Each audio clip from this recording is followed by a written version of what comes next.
What do you have to say to people who say, well, if this is leaked footage, you know, this is people trying to get out their own agenda. This isn't necessarily credible. What do you have to say to people who say, well, if this is leaked footage, you know, this is people trying to get out their own agenda. This isn't necessarily credible.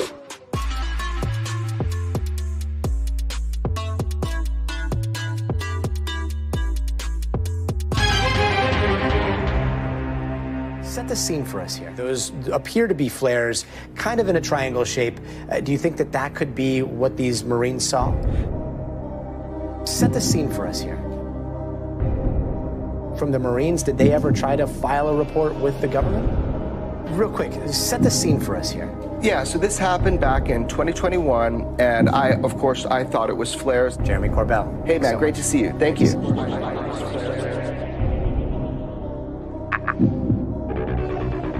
There is something in the sky over the desert here in California. Something, again, I guess you have to call it a UFO. Because I don't know what this is we're looking at. It is definitely weird, but earlier this week, Jeremy Corbell, who we've had on the show, where he's going to be joining us in just a moment. And George Knapp. From the Marines, did they ever try to file a report with the government? Yes, that was the problem. We weren't getting information.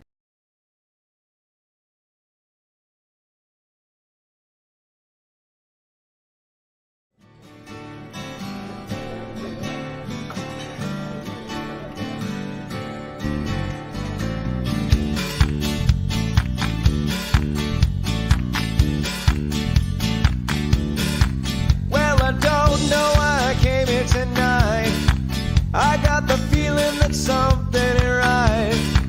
I'm so scared in case I fall off my chair, and I'm wondering how I'll get down the stairs. Clowns to the left of me, jokers to the right. Here I am, stuck in the middle with you. Yes, I'm stuck in the middle with you, and I'm wondering what it is I should do.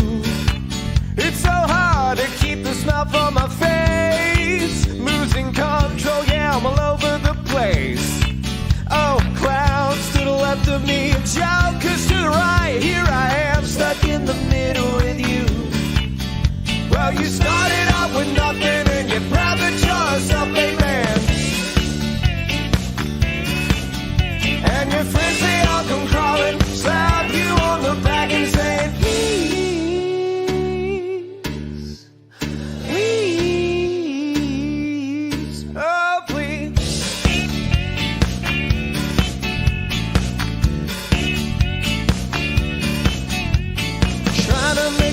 sense of it all. But I can see that it makes no sense at all. Is it cool to go to sleep on the floor? And I don't think I could take anymore. Oh, clowns to the left of me, jokers to the right. Here I am, stuck in the middle with you. Oh.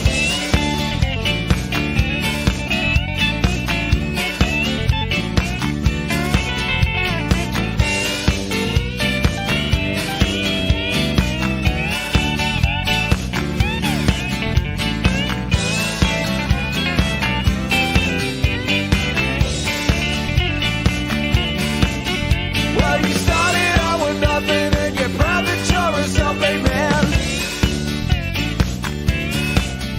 And your friends, they all come crawling, slap you on the back and saying, please, please, oh, please.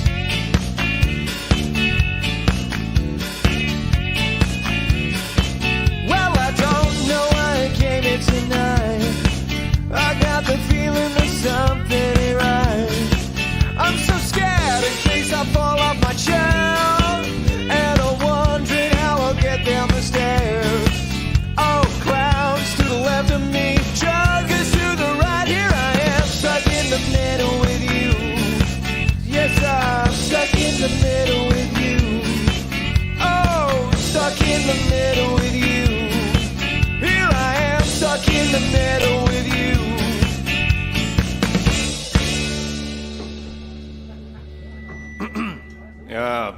Thank you.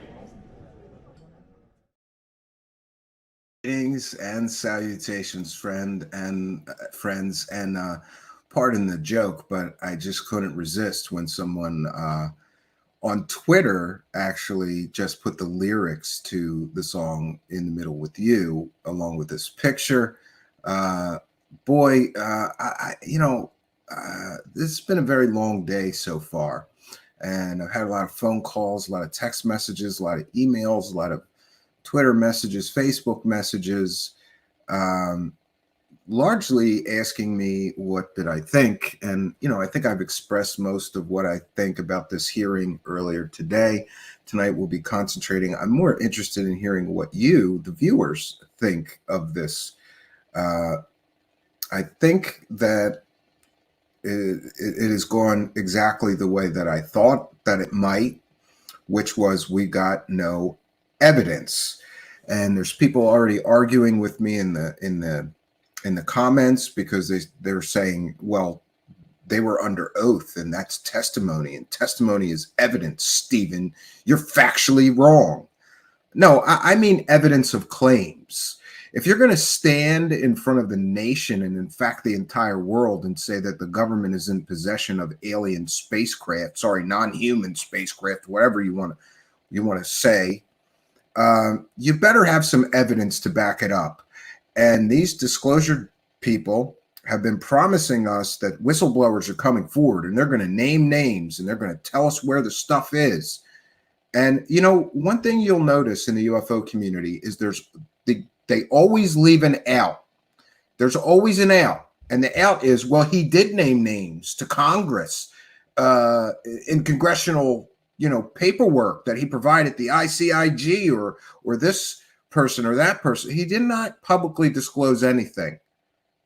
Right now, what we have is stories. We've reviewed the history of UFO whistleblowers because I think that history is sometimes our greatest teacher. And in the history of UFO whistleblowers, this is exactly how it goes. Huge, fantastical, bombshell claims are made, and there's usually all kinds of promises of evidence to come, but then it doesn't come. And this is the problem that I have with this entire situation. Now, there's certainly more problems that I have. For those unaware, I live just a few hour drive from Washington, D.C., and I was going to go to the hearing today in person, but I knew that it would probably be incredibly crowded. So I spoke to someone today who is a sometimes show viewer here, And they spent 5 hours. They got there 5 hours before the hearing to wait in line, and they couldn't get in. Very limited seating. But it's nice to know that the United States government gives preferential treatment to UFO grifters who have been selling verifiably completely fake stories about UFOs and aliens to the tune of millions of dollars for years now. They get reserved seating. And by the way, I did a little checking, and there's a few reasons why Jeremy Corbell and George Knapp may have been given reserved seating and not have to wait in line like the rest of us schlubs would. And that is that the witnesses are sometimes allowed to reserve seats for either a lawyer or a family member or whatever, I guess. So that reserved seating could have come from either David Fravor, Ryan Graves, or David Grush, all of which are very close friends to two of the biggest UFO grifters in the history of UFO grifting in the form of George Knapp and Jeremy Corbell. And, I'm trying to be fair here. I really am. But if these two guys have gotten so many stories are 100% factually wrong, like the recent flares, let's say Corbell got the pyramid UFO story wrong, they both get the Bob Lazar story wrong, or at least do the lie by omission and refuse to address the mountain of evidence that we have provided here that Bob Lazar is a convicted pimp, fake scientist, liar, who no one can ever verify actually worked for the government. And in fact, in a recent piece by John from the Black Vault, it was proven that Jeremy Corbell lied about Bob Lazar having government contracts. He didn't. They checked. There was no contracts. So, I guess I was a little offended to see that our government, that I pay taxes to, said, oh, you guys are UFO grifters and you've been selling fake alien and UFO stories? Well, we're doing a serious UFO hearing today. So we're going to put you two UFO grifters right behind the witnesses, right? The other thing that could have happened is that one of the congressional members could have reserved those seats for George Knapp and Jeremy Corbell. And by the way, people say a lot of things. I'm sure somebody says, oh, you're just jealous you didn't get a reserved seat. No, but I would have liked to have been given an equal, level of playing field. Let me have an equal shot at getting to sit in that hearing that they got, but they didn't get, they didn't have to do what everybody else had to do, which is wait in line for 5 hours. They just got brought in because they're friends with Burchett or the witnesses. But it is what it is. Regardless of that seating issue, I strongly, strongly disagree with them even being allowed into the UFO hearing, considering that they have essentially leaked government information and copyright. Jeremy Corbell copyrights government-sponsored, taxpayer-funded materials in the form of videos and still images. Why should he be allowed to profit from taxpayer-funded materials? Doesn't that belong to all of us? I can't slap my copyright on it and take royalties from News Nation. And by the way, there's an awful lot of incestuous relationships going on here, because the person who is really responsible for News Nation also has close business ties to George Knapp's television station in Los Angeles and his Mystery Wire company. So isn't it convenient that all the people making all this money off of this story are all connected in business relationships? Now, as far as the hearing itself, here's what I will say. I want evidence. If you're going to stand in front of the American people and in fact the whole world and make absolutely incredible claims like we have alien spacecraft or non-human spacecraft and we have non-human biologicals. And you notice the wording on all of this. Well, there's been biologicals. So non-human biologicals, what does that mean? Well, that could mean bacteria. That could mean insects. That could mean animal, not human. So I think the language was very interesting. And then we have Keith Clore and others pointing out that he all but refused to repeat any of the things that he said in the News Nation, there's a cop out for that. Oh, they entered his News Nation testimony into the congressional record, so we don't want to waste time. I guess that's a valid excuse, but it seemed that he was a lot more reserved and measured. We didn't hear anything about the non-humans murdering people, right? We didn't hear anything about giant spacecraft that the government knows about. He was much, much more reserved in this hearing than he was in his media appearance.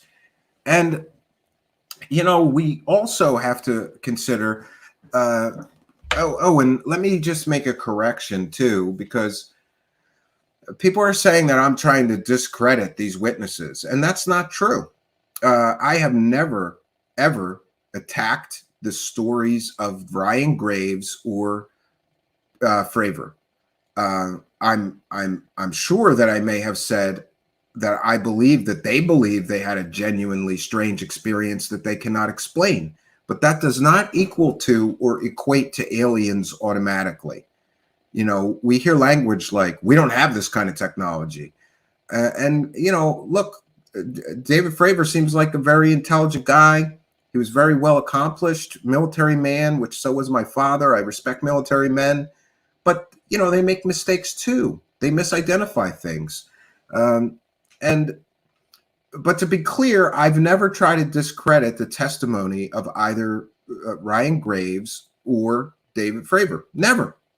I never said they were lying or anything. People are accusing me of saying they were lying. I never said that. I never said they were lying. In fact, I don't believe they're lying. I believe that they are recounting a genuine experience that they had. But it is my personal belief that they may be misidentifying things. We've heard Graves multiple times talk about, you know, a square inside a clear sphere.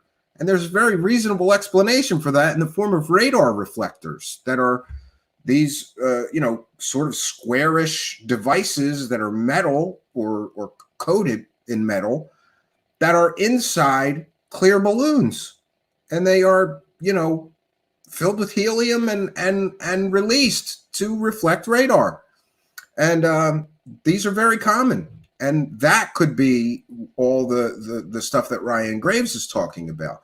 If we follow the principle of Occam's razor, it's much more likely that they're radar reflectors than to say they're alien spaceships with no evidence of them being alien spaceships.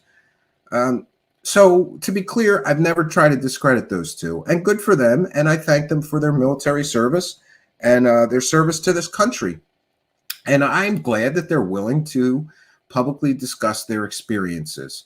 However, I don't think that we should have wasted any time on them, on David Fravor and Ryan Graves today, because we've all heard their stories so many times, you know, and then I get that, again, with the cop-outs, oh, this hearing wasn't for UFO people. This was for regular people to get an introduction. And just as I predicted, you know, the spin has already started. Oh, this is just the first of many hearings to come, and we're going to get the good stuff in the next hearing. And we're moving the ball down the field, and we're making great progress, and there's more work to do. You know, we were promised that evidence. We were promised that this guy had evidence. Today was the day to drop the evidence. And you know what? Again, with the cop-outs, NDAs, classifications, things were top secret. He couldn't talk about it in an open session. Every time he got asked a hard question, oh, I can't answer that in an open session of Congress, sorry. Then what are you doing here testifying then? Just do the closed door session. Don't even bother to do an open door session if you're not going to tell the American people exactly what you know. Now, I'm going to try not to get too conspiratorial, but I believe I know why he won't name the names of who told him these things. Because I know in at least 2 of the data points that he's talked about came from Lou Elizondo and Gary Nolan. Now, he says he interviewed 40 witnesses. That leaves 38 more people. I'm sure there would have to be some names we're not familiar with. But what if many names on his list are people like Hal Puthoff, Gary Nolan, Lou Elizondo, Christopher Mellon, and other people that took part in that TTSA techno scam? And by the way, what happened to the millions of dollars they collected? How much money was Lou Elizondo paid? How much money was Hal Puthoff paid? How much money, you know, where did the money go? Apparently, they spent it on a movie, and Lou Elizondo allegedly said that Tom DeLonge and his sister misused the money from investors, and they were going to go to prison, according to a one-time close associate of Lou Elizondo. So, what I really think is that today was the day. It was do or die day. Today was the day to drop the evidence or shut up. And what we got was kick the can. Exactly what I said. Oh, but don't worry, because now the members of Congress are going to get that information and they're going to investigate.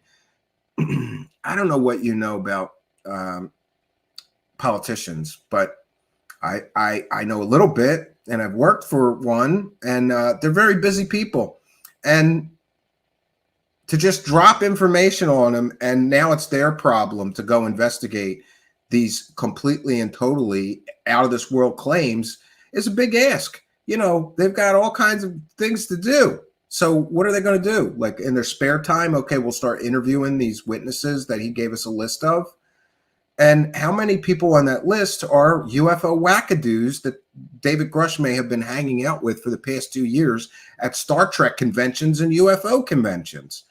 And, and also to be clear, I really am trying my very best to be fair to this guy, David Grush. After all, I've heard he's autistic. I have an autistic son.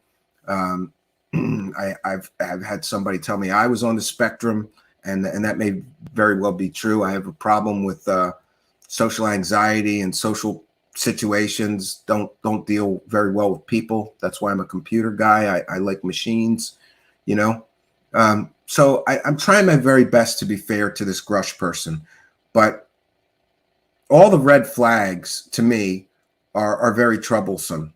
And just as I predicted, all these disclosure people, I was just listening to a space today. That's another thing. There's an awful lot of misinformation out there. I was just in a Twitter spaces today called The Greatest Day in UFO History. And I'm not going to name names, but there was a user in there who said that today was historic. Today was a huge historic day for UFOs because the government admitted that they have alien bodies, and the government admitted that they have alien spacecraft. And I'm listening to this, and by the way, I wasn't a speaker, so I wasn't even allowed to chime in, but I'm listening to this, and I'm going, did you watch the same hearing that I watched? Because the government didn't admit to anything. And in fact, the Pentagon has now issued the clearest denial that we have seen yet, as insofar as the, language being so clear and outright denying Grush's allegations. Jason Colavito, he tweeted this, and this is the Pentagon, and they issued a statement with an incredibly strong denial of Grush's claims and allegations. And, I'm torn on this too, because, I don't believe that the government really tells us the truth very much. Look at the health situation that we all dealt with. But I wonder, why would they make such a strong denial? The Pentagon has denied Grush's claims of a cover-up. In a statement, Defense Department spokeswoman Susan Gall said investigators have not discovered, quote, any verifiable information to substantiate claims that any programs regarding the possession or reverse engineering of extraterrestrial materials have existed in the past or exist currently, unquote. The statement did not address UFOs that are suspected of being extraterrestrial objects. So pretty clear wording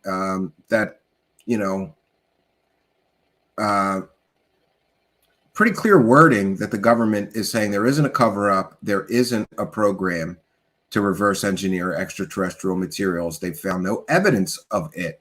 So we're really left at a big standstill here because, and then here's the other issue. Grush and the disclosure team here had to know they were going to deny this. So the burden of proof is on the person making the claims. Grush is the person claiming that the United States government is in possession of alien spacecraft, non-human spacecraft. He's real big on the non-human term.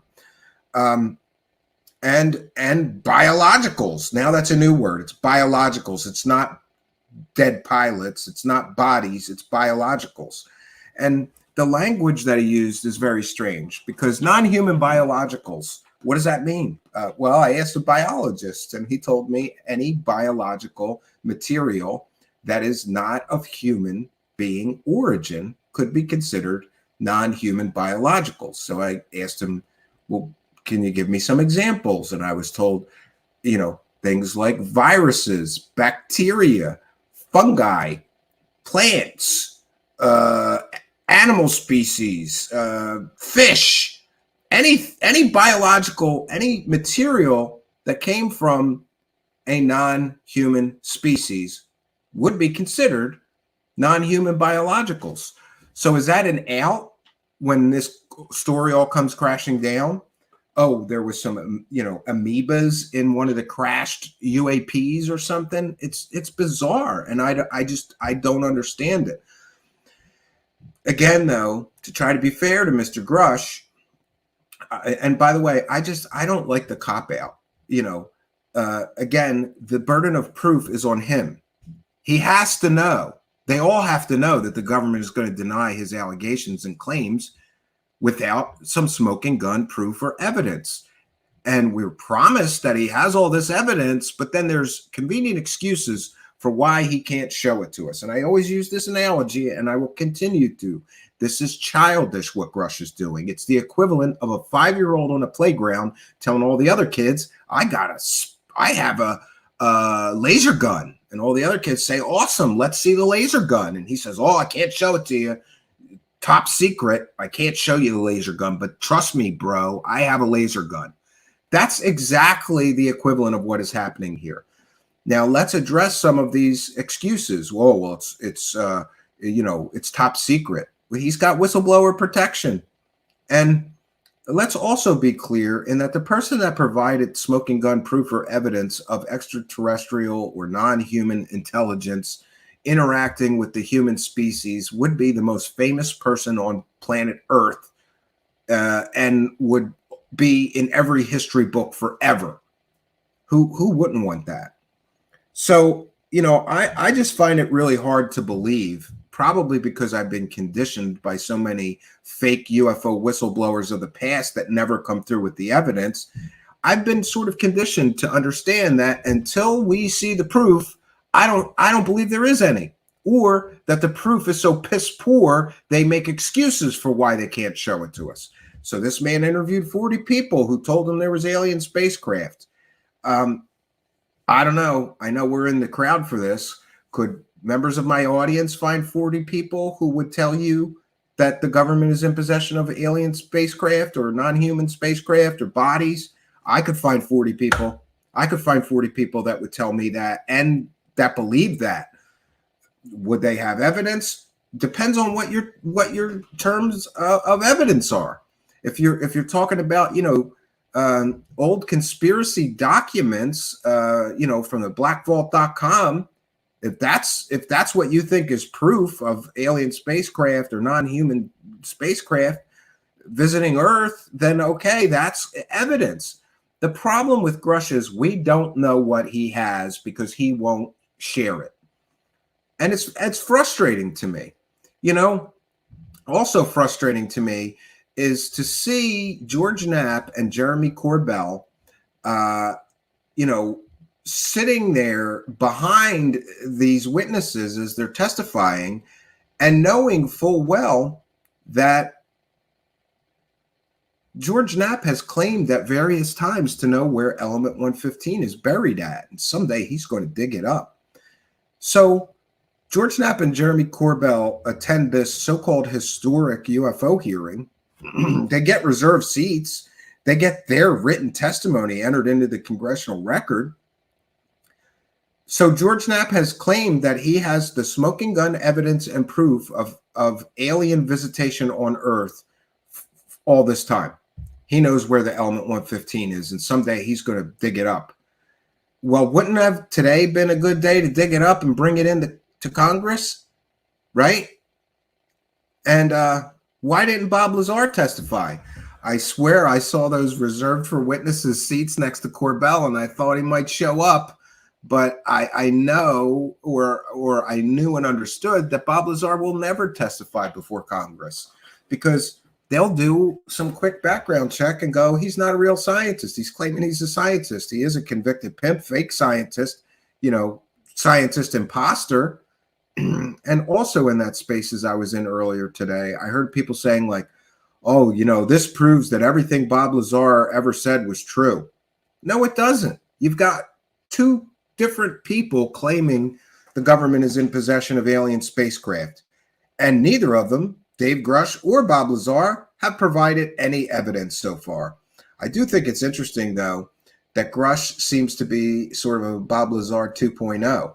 Like, it's almost as if they figured out from the Bob Lazar story, oh, you can't just put a fake scientist with fake education up and call him a scientist. You need a guy with real credentials to make the story more believable. So they meet Grush and they get Grush to be the new, mouthpiece. Very troubling to me to consider and think that these people might all have manipulated him into believing this. And there are studies, and I know I'm going to get attacked for this, but I'm the father of an autistic child. I have an incredible amount of books on autism. I've done a whole lot of research on autism. There are multiple scientific studies which prove that people that have autism have a problem with discernment. They have a problem determining if someone is manipulating them or being truthful with them. There's scientific studies that prove that. And one of the horrible possibilities here is that a bunch of UFO grifters have manipulated this guy into destroying his career over stories with no evidence, stories with no proof. And again, until we see proof, I don't care what he gives to Congress, because I'm not allowed to see that. I don't care what he gave to the intelligence community inspector general. I just don't care. This is, people are saying, well, what a historic day for UFOs. We've got a UFO whistleblower who refuses to answer any hard questions. I could do that in a skiff. I'm extremely disappointed that this has gone this far.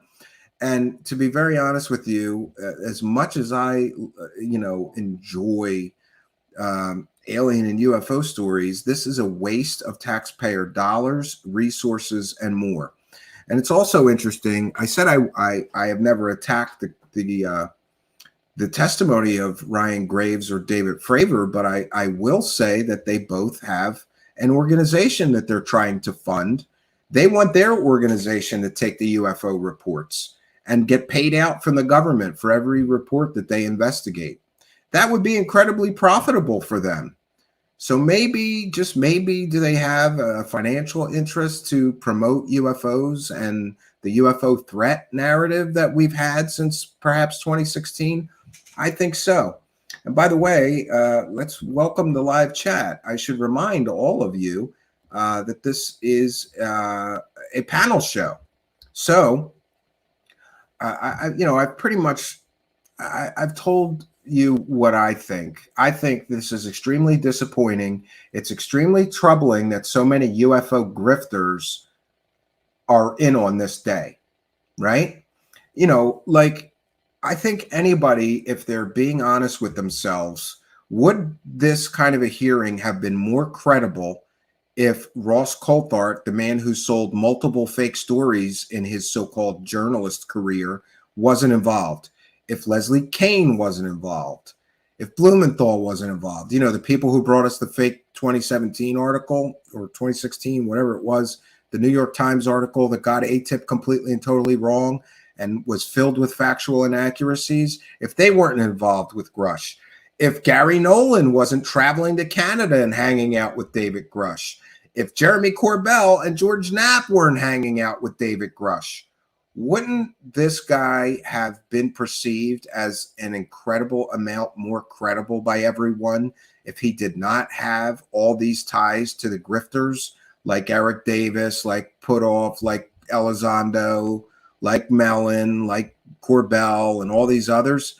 Wouldn't he have been perceived to be much more credible if he was not connected to anyone in UFO land. You can't say no. He wouldn't be perceived as more credible. Yes, he would. Of course he would. Him hanging out with all these people is a big blow to his credibility.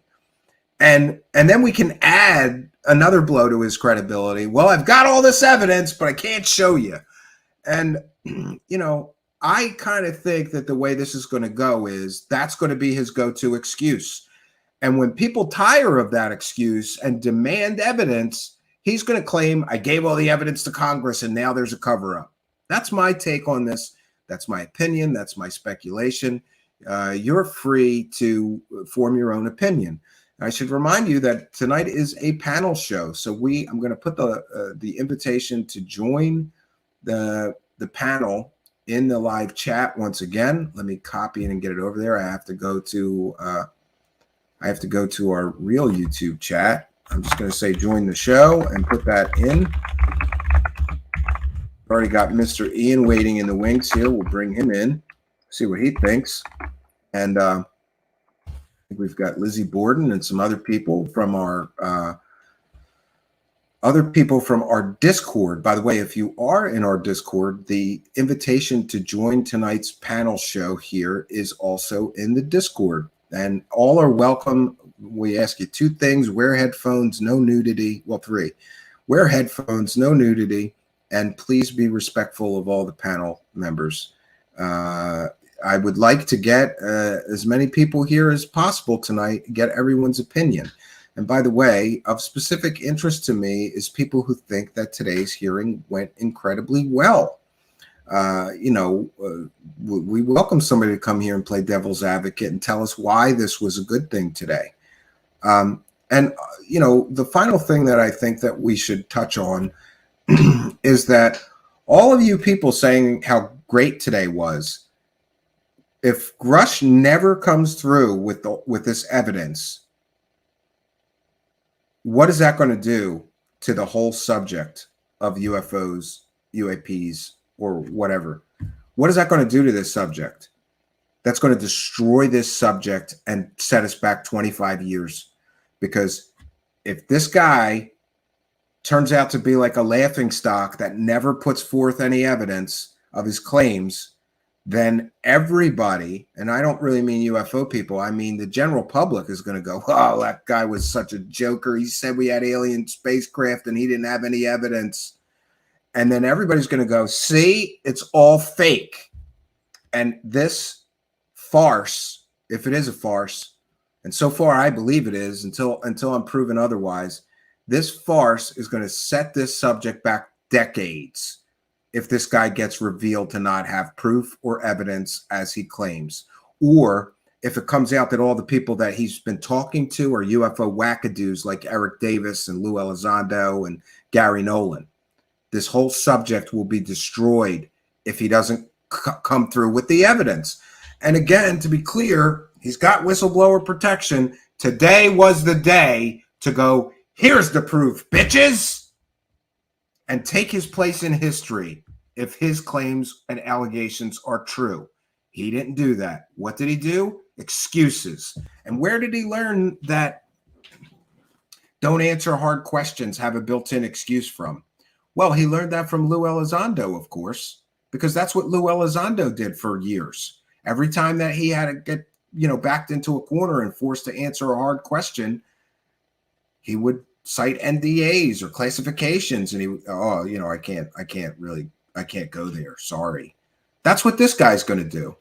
And another thing I would like to guarantee is that this guy, David Grush, already has a documentary deal. We were the exclusive people that report it. He's already got a documentary deal.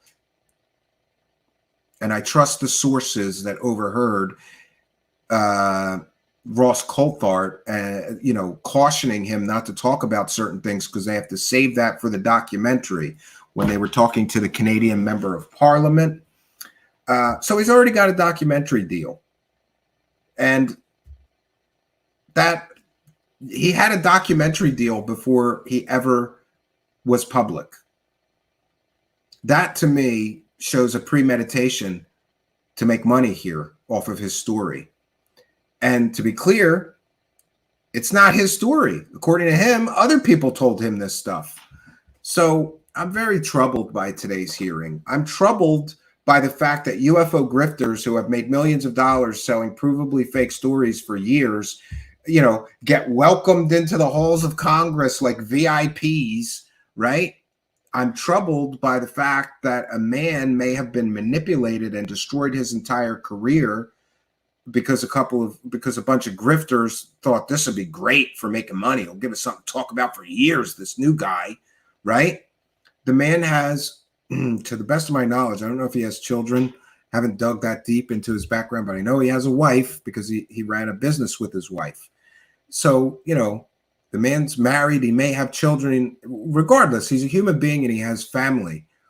If he was manipulated into this situation, like so many other people allegedly were by Lou Elizondo and others, after all, Brian Bender has stated that Lou Elizondo groomed him.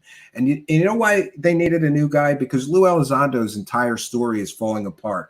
The man who ran a Pentagon UFO program in the land of make-believe has been exposed. He never ran any UFO program for the Pentagon. It didn't exist. And don't show me the Harry Reid letter, because he's the guy who stole $22 million from taxpayers and gave it to his buddy to study werewolves and, dino beavers and poltergeists. He was in on the whole beginning of the scams. He's not a valid source. He also happens to be dead. So this is what I think. I think that I was correct in my assessment that we got kicked the can today, because now everybody's like, well, now they have to investigate. Oh, this is just the first step. Yeah, you're buying more time to soak up UFO dollars. That's what this is. And in the meantime, before anybody gets too uppity about where's the goddamn evidence that this guy and everybody else has been promising us for months now, before anybody gets before they lose the UFO crowd, they will cash in. There's going to be a documentary, there's going to be a book, there's going to be speaking live events with this guy there's going to be a money grab. That's my new prediction, and we'll see how I am. I'm usually pretty accurate with these things. And they got to hurry up and do a money grab before people start wising up and saying, maybe this guy is talking to UFO wackadoos. Why won't he tell us who told us all this stuff? Why can't we talk to the firsthand witnesses? There's a reason we can't talk to the firsthand witnesses. But I got to tell you, if this is all a grift, this is a very well thought out, well put together grift, because they have an excuse for why he can't give us the evidence while still claiming there's all this evidence. They can say there's all this evidence, and they have an excuse for why nobody's allowed to see it. Oh, it's all classified. It's all classified. Well, if the Department of Defense cleared him to talk about non-human bodies and non-human craft, then by definition, that's not classified, and he should be able to say anything he wants about that. So why can't he name names? Excuses, more excuses. So, I keep saying final point, but I really mean it this time. The other final point I will make is that many of you people in UFO land that are big fans of all of this that happened today, you haven't been here long enough. You haven't seen the Philip Corso story crash and burn. You haven't seen the Robert Dean story crash and burn, the Bob Lazar story crash and burn, the Dan Burrish whistleblower story crash and burn.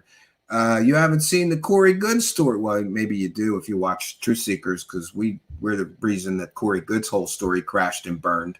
Some whistleblower that guy turned out to be. Hi, I'm a secret space program whistleblower. I've been having space adventures for 60 years. Then under oath, he admits he's never been to space. History really is our greatest teacher. I highly recommend you go through our brief history of UFO whistleblowers. There's 2 videos. I know they're long, but it's a lot to get through. And in that video, we detail the history of all these UFO whistleblowers and how they all do the same dance and play the same game. I'm going to drop the evidence. We're going to give you the smoking gun proof. this time disclosure's coming, but it never does. But I'm still holding out hope that I'm wrong. I hope I'm wrong. I hope to God I'm wrong, and this guy has the real deal evidence, and maybe in a short period of time we're going to get it. But what you have to ask yourself is, how long do we have to wait until we find out if this guy's full of it, or if he actually has the evidence that the grifters are all claiming that he does? And by the way, again, history's greatest teacher, Ross Coulthard, has sold at least a few 100% provably fake stories for money. He also worked for a war criminal. Leslie Kean completely, totally screwed up that whole New York Times article, filled with factual inaccuracies. And she purposefully manipulated the information in the story on purpose. She left out the dino beavers and the werewolves and the poltergeists because she thought that was too much, just like she left out the non-human bodies in this guy's story because she thought that was too much. And, so the people involved here, including Jeremy Corbell and George Knapp, who've been hanging out with this guy, they get stories wrong, 100% wrong constantly. So, part of me, if I don't trust a bunch of grifters who have made millions of dollars selling provably fake stories for years and years and years, in some cases, like George Knapp, 30 years of selling the Bob Lazar story, still can't prove that's true. I'm not waiting 30 years to find out that Grush is another Bob Lazar out for money grifter. I'm just not going to do it. So come with the evidence or don't come at all. All right, we're going to begin our panel discussion then. First, we're going to bring in the man with the golden voice. You know him, you love him. Mr. Ian is here to join us. Good evening, Stephen. Very good backdrop there, Mr. Ian. I've put a suit on as well. Obviously, if you dress you got smart, I have a suit jacket. I can put one on too. Yeah. So I just want to get your raw. I haven't spoken to you yet. So you watch this thing today. Just give us what is your reaction to this whole thing? My first straw was the people that bailed from it, because we had 6 witnesses and 2 people got pulled because large companies breathed down their necks. Yeah, there's been various explanations for why that happened. Tim Burchett said one of them was from NASA, and NASA wanted to do their own thing. Another congressman or senator, I can't recall which, I apologize, said that people didn't pass background checks. Mm-hmm. So essentially, some of the witnesses that Tim Burchett wanted were making claims that could not be substantiated, either about their education or about their, work history or something didn't check out. So they were told they were not testifying. Mm-hmm. So again, we have a discrepancy. It's sort of like there's the true believer side saying certain things, and then there's the more skeptical side saying something else. Indeed. What did you think was going to happen today? I've been saying nothing burger for a while, or kick the can. I thought we might get one of the first. Another possibility I thought is that we were going to get one of the firsthand witnesses from Grush as a surprise, and then we were going to get more stories with no evidence. That was another possibility that I considered was highly likely. But maybe one of those people were the 3 that got bounced for the background check. So that's pretty interesting. But I've been calling it Massive Con 2023 for months. Massive Con 2023. That's pretty good. Pretty good deal. So, but do you think that this is what people are saying, like moving the ball down the field, or this is progress, or this was good at all? I mean, I guess it raised awareness of the issues of UFOs, but it's raising an issue with high-functioning Aspergers in the defense industry and the fact that they can be gaslit. And it works in both directions as well, because they can get very involved in very serious topics, and they can also overinflate topics that shouldn't be. So gaslighting them, they work in a very logical fashion. Yeah. So if you throw garbage in, you get garbage out. Yeah. I mean, I'm curious of what these people told him to make him seem so genuinely convinced that it's all real, you know. But Got like 80-year-old stories being like yeah, but zombie UFO. I distinctly remember being completely convinced of many of these things myself at one time before I pulled myself out of the rabbit hole.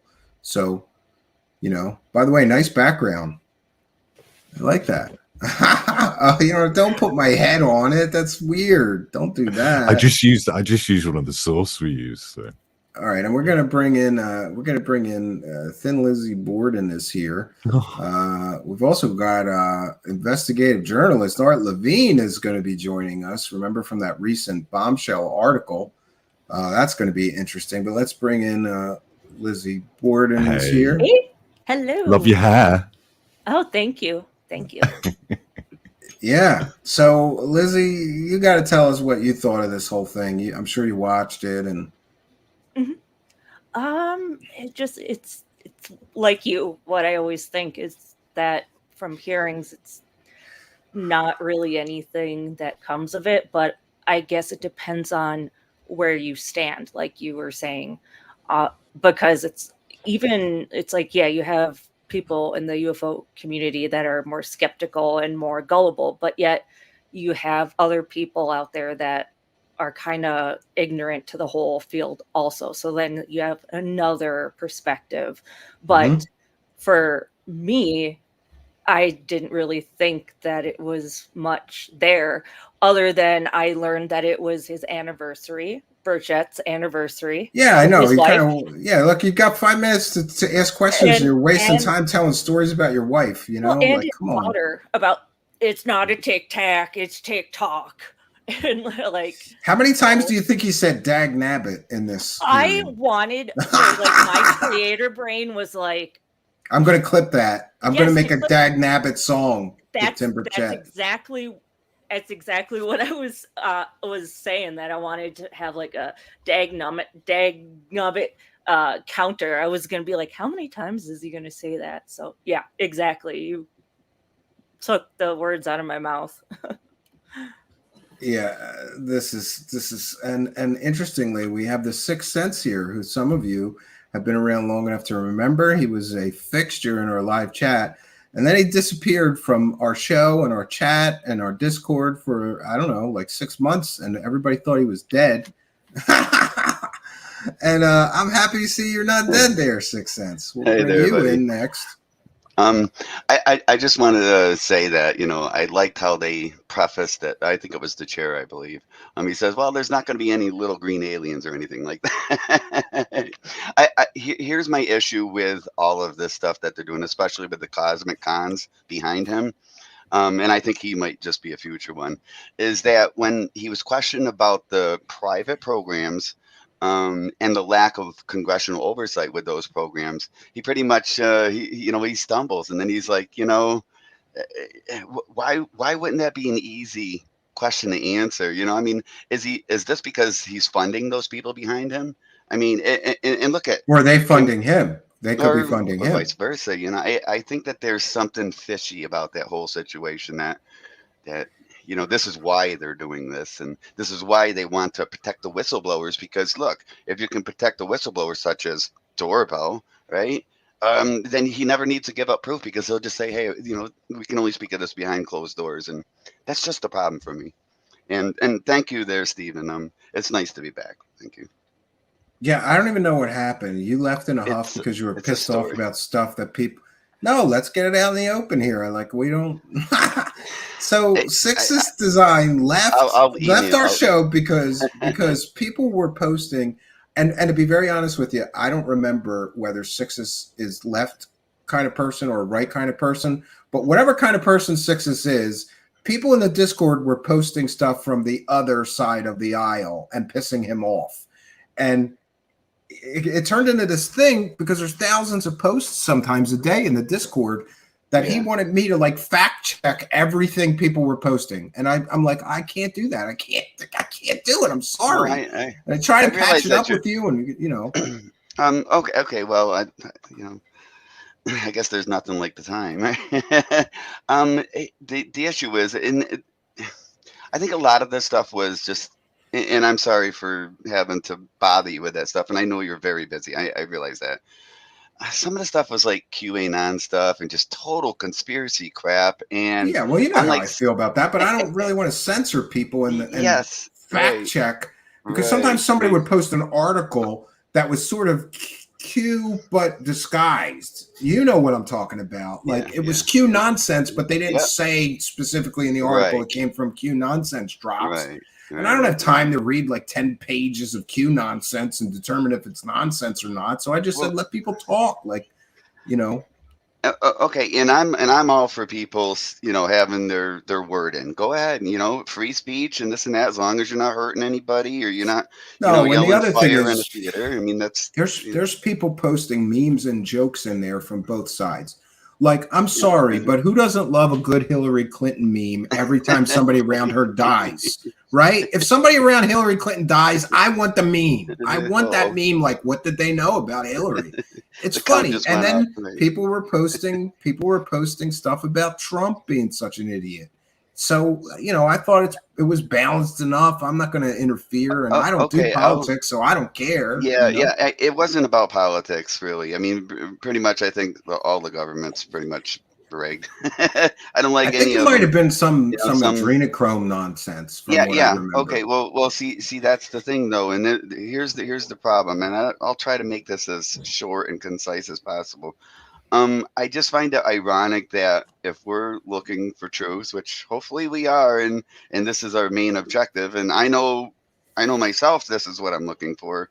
Um, that it's ironic that the Discord is just loaded with total conspiracy theories, and almost on the nonsense side there with and I don't want to say the name now because you already said it, but and I just found that disturbing for at least me. And I'm like saying, if we're about truth, then hopefully the Discord's about truth too. And but then again, like you said, we don't want to censor people, and I do agree Yeah, with and there's that. thousands of But posts a day, so I can't like moderate that. I yeah, try to come yeah, up with some ideas to do that, because what I will say is that the stuff that's really far out, I would certainly try to moderate, but I don't have time to read everything that yeah, people were right. posting in there. And it's even bigger now, the Discord and everything. So I have even less ability to edit or moderate than we used to, And I don't want to step on any toes or go ahead, and I won't even say names, but Step on any toes. Come on, man. You were well, like, F you, Steven.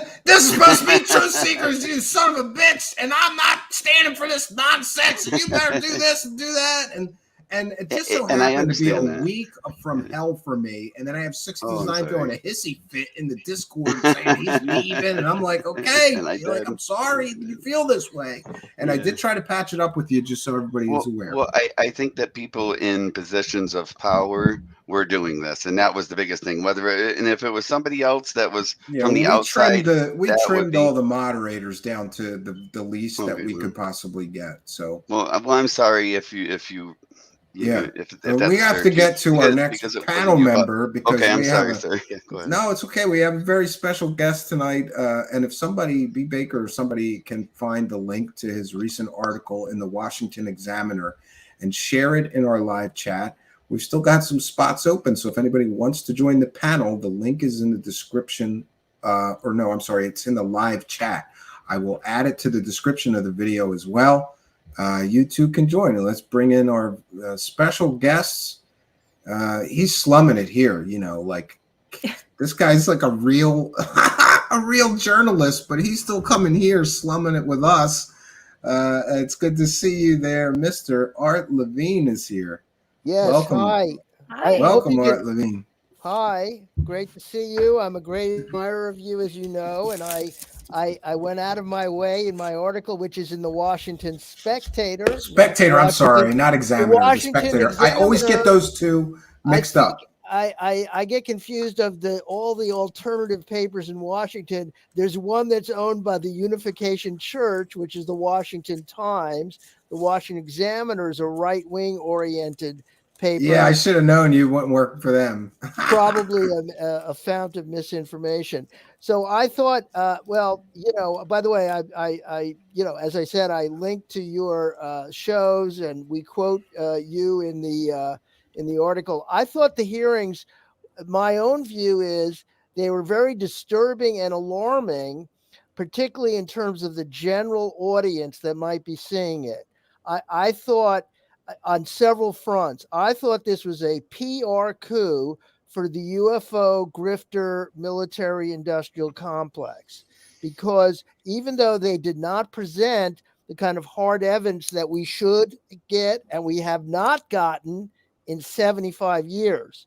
Now, I link in my article to an excellent, relatively short video by Michael Shermer, the founding publisher of Skeptic magazine, where he's sort of going over off the top of his head in reaction to the original Shermer thing. And he begins pulling out old books from the 50s and 60s and magazine covers of all these incidents, none of which got proved.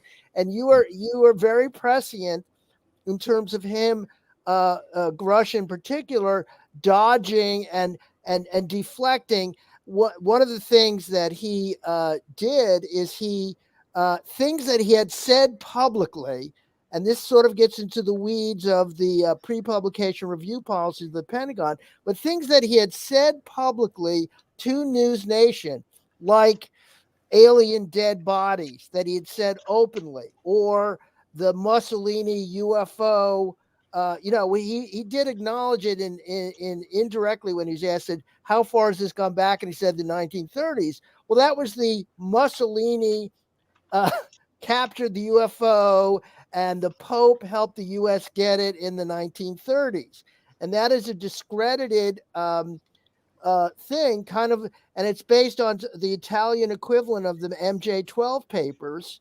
And that clearly came from Elizondo, like you had sort of alluded to. But that particular one is something Elizondo had been promoting for over a year. Yeah, but there is see, I have to do a whole show just on that case because I'm convinced it was a hoax, and I've done a lot of research on it, but people are sending me stuff and going, well, the paper was tested and the paper comes back as the same time period. But the problem is that if those documents were actual real government documents, there would be another source. You'd be able to find them elsewhere in archives or whatever. They are nowhere in the Italian archives of everything.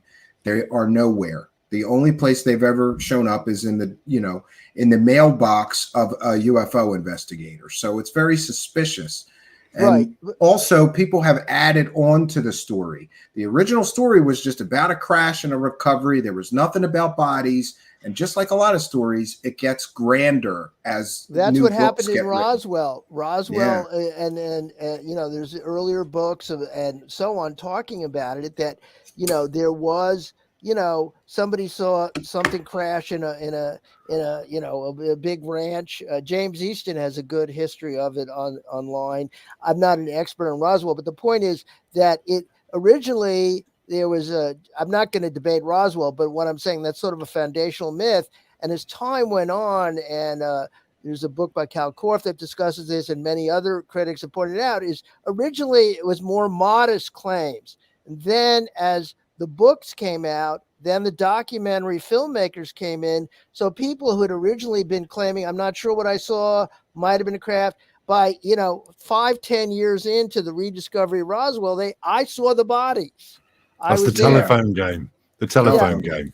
And I interviewed, I just have to tell you a little background. I normally don't cover these issues, but I did in the 90s and the early 2000s. So for U.S. News and World Report, I did a piece during one of the anniversary things about Roswell. And there's this guy named, I think it's Frank Kaufman, who was one of the major witnesses in Roswell. And he was later abandoned by early champions like Stanton Friedman. So I'm a journalist, new to the thing. I determined by going to St. Louis military records that he was nowhere near the area that he claimed to be serving in the military at that time. And then when I got him on the phone, it was so funny. He was an elderly guy, and I'm going to use a Yiddish phrase here. He sounded like an altercocker making stuff up like in a nursing home. It was so obviously obviously made up nonsense. Yeah, but And you know, people use problematic sources and they just leave out that the source is very problematic because it helps them to sell the story. You know, and my main takeaway from this is this was a very sad day, because this was the final, was really, I kind of like, there's been a growing degradation of critical thinking across our culture and our society over the last, several decades, and the amplification of conspiracy thinking. And an element of conspiracy thinking is whatever the conspiracy thinker or UFO zealot thinks is non-falsifiable. There's literally nothing that can be said or done or produced that will get them to change their minds. And so this is the ultimate victory of the defeat of rational thinking. And this is like a great loss, because the Democrats were so silent and playing into this mythos. So on other topics like vaccines and stop the steal and the 17-letter word, the Democrats, they're against that. That's terrible. That's conspiracy. But in this, the power of this mythos that the journalistic community and the political community and Congress and Schumer and, the NDAA signed by Biden have all put together has so overwhelmed it that no one feels up to challenging them. And I'm going to tell you something that's kind of off the record. I'm not going to get too specific, but I'm planning an article looking at some of the flaws in the witness statements. And very off the record, I spoke to a staff person in Congress and kind of ran by some of my critiques, letting them know that this would be coming out, giving them a little preview and see if they would get back to me. And then when I'm watching the actual committee, I go, wait a minute, I understand they may not take my questions, but that there wasn't a remotely skeptical comment by anybody. And to see people, I'm a leftist, I write mostly for progressive publications, but I'm also non-ideological in my reporting. To see people like, the great Jamie Raskin, who is a voice for constitutional government and, was one of the very eloquent impeachment prosecutors, when they had the trials of Trump in the Senate. And obviously he has horrifying memories of January 6th, which was driven by conspiracy theories. Okay. Yet when he's testifying, when he's asking questions today, he's accepting as genuine all of this stuff. Now, I'd heard from my publisher and editor, who did I think a good job in helping me edit the piece. He basically, my understanding is my article was sent in a way that could allow for my article to have been read. It's called Spaceship of Fools, and it points out, among other things, some. Yeah, and by the way, we shared that in the live chat. I'm going to share it again. Right. And so chat.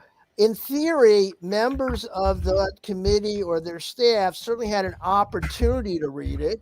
And if they just read the subheads of the article, then you have to read the whole article. Swallowed, Congress and media made swallow unverified tales. And then some of the top advisors to Congress outside, like Lou Elizondo and Chris Mellon, and I'm careful on the wording here, have been accused in a whistleblower complaint of having been engaged in investor fraud, with TTSA. And I'm very careful on my wording in the thing. I say it appears that the SEC is on the precipice of investigating, because they're still reviewing the material that was submitted. But still, if the top most influential advisor to Congress right now is Christopher Mellon, because of his pedigree as a former intelligence official, and as you know, people who followed him, this is an important point. When he gave interviews to his pal Leslie Keane, and they both served on a transparency lobbying group in 2016, this was closer to his service in the Clinton and the Bush administrations as a high-ranking military intelligence official, deputy secretary, and so on. He said, I didn't see anything. If there was anything there, I would have known about it. He was basically saying, literally a year before he goes and joins TTSA and points to a Mylar balloon as proof of a UFO. I mean, And we all know Yeah. he doesn't need the money. And as Stephen accurately pointed out, people who are rich also want power and fame. And that Yeah. can be a lure when people go, oh, why would they do it? That's also the Yeah. concept of, when they were introducing all of the witnesses, what benefit could they have possibly for coming forward? Oh, I don't know. Book deals, documentary deals, starting a nonprofit organization. Yeah, two of the aerospace. three have a nonprofit. Fravor Wow. Yeah, and Fravors on the Graves. board, and Graves is a founder. And one of my And we want to suggestions. thank 1 second. We want to thank John Chale for a kind and generous $2 super chat. Thank you very much. And we want to thank Lord Ludacris as well for helping us praise the cash. This is awesome. Thanks for putting it together. And John Chale is recommending a book here. So thank you guys both for your kindness, generosity, and support of the show. It is Praise the much cash. appreciated. There you go. Boy, it's nice to associate the face with that magic voice. The voice is so great. Oh, Art, thank you. It's a privilege to You be know on the what, board. Art? I have a pretty good radio voice, but his is worlds better. So I drafted him into service. Oh Yes. my God! The voice Art, is I'm a so lot so good. I just thought it was an AI creation of the perfect deep-voiced English gentleman, but no, it's a real person. No, it is me. We're trying to copy my voice at the moment. and We turn want it to into thank an AI voice, Megan so. Breyer Patch is saying that article was excellent. We've got an awful lot of people I have showering praise on you, and we want to bring in Well, ice thank cream you. shots as well. I Here. have a crowdsourcing research request for your audience that could be very helpful to me. And it's going to get a little in the weeds, but it could be quite significant. So, as part of my reporting, many of you may know, as Stephen has highlighted and others have, that Jeremy McGowan, who was a former ally of Lou Elizondo and Sean Cahill, then kind of lost faith in him and wrote a multi-part series of Medium that was the talk of UFO and Twitter. Now, what's happened is the most damning things in it, to me, kind of the smoking gun that could have blown up this narrative, is this. In part 3, and it's worth posting later, the part 3 of his series is is text and audio conversations with Sean Cahill that he outlines, and it's going to be in a forthcoming article, but it's available there right now, and it's also involved in I think an ethics complaint against Fravor. But in any case, the upshot of the conversation is it starts with McGowan asking while he's driving, but everything is bolded that he has the receipts for, meaning it's captured on audio, it's captured in email, it's captured on video, it's captured in text messages. So most of this is bolded, and he asks, why are you working with me as opposed to someone like David Fravor? And then Sean Cahill goes off on Fravor, and he says, Fravor, it's a very important section. Let me tell you what he said and where your audience could be helpful in research. Here it is. So he goes off. Fravor told me, I mean, I'm paraphrasing, that, it actually, in his view, it probably the claim, or somehow uses the word the UFO is fake. He really thinks it's probably a military aviation project, a secret U.S. military aviation project, not a UFO. Okay. Yeah. Well, now he's changed his tune because right. But here's the critical point. So he then goes on to say that, and then you have a conversation between McGowan and Cahill. He goes, hold it. You mean that the central narrative of the whole UFO eyewitness, the best eyewitness they have, essentially, these are a paraphrase, is actually admitting it wasn't a UFO, and it could be probably. And he said today that was the greatest UFO case in history, of course, because he's the witness, I guess. Right. They've been very careful. We're going to let Ice Cream Shots in here to tell us his thoughts on They've never said extraterrestrial. They've only said non-human. So here's my research request for your audience. So I contacted Sean Cahill. Fravor's already denied this that he ever said this to Cahill. Okay. And then I think it's my view, and like Steve says, I'm allowed to my opinion. This is my speculation. to keep the UFO grifter and, proponent industry alive, Cahill denies that he ever heard anything like that from Fravor as well. So he wrote me back and he said, so there's a 7-part series in Medium, and he tells me in writing, I'm not really aware of the articles you're talking about. You mean a 7-part series in Medium that was the talk of the UFO community attacking you and Lou Elizondo personally? You're not aware of it? Secondly, he says, I have never met Dave Fravor. And so if anyone finds any evidence of one of two things, any photo anywhere at any conference where Fravor and Sean Cahill are together, that would be good. Any image shot of any poster or conference where the two of them are speaking. 3, any indication on his Twitter feed or in any interview that Cahill has critiqued McGowan. And in my view, on that latter point, I think I can bring in Elizondo, any critiques that Elizondo has made of McGowan, because Elizondo and Cahill are business partners. So it would seem to me that if your business partner is excoriating these series of articles by Jeremy McGowan, then follow the money. perhaps you might glance at it. But he claims total lack of knowledge about it until I personally gave him the link and the direct quote. So, any research assistance on this would be welcome. Okay, awesome. And we have Ice Cream Shots here with us. What's up, Steven? How you doing, buddy? Good to see you. And good to see you.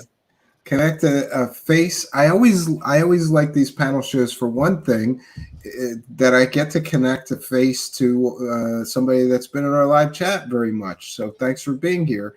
And yeah, thanks for having this. It's pretty cool. Be able to come in and talk to you. Yeah. Well, what did you think of the hearing? Give us your thoughts on the whole thing.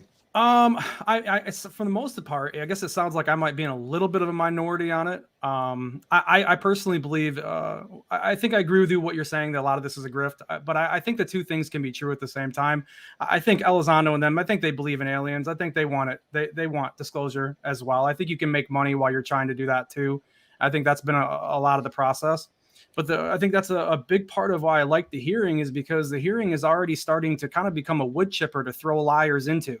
Because Lazar didn't show up, which means he's kind of already out. The hearing itself already eliminated him from the conversation. How many years did it take till we finally, in my opinion, have eliminated him from the conversation? Because if his stuff was real, he'd have showed up. And the whole idea with Grush and not getting the video and the pictures that we want, I think we all kind of knew we weren't going to get that stuff.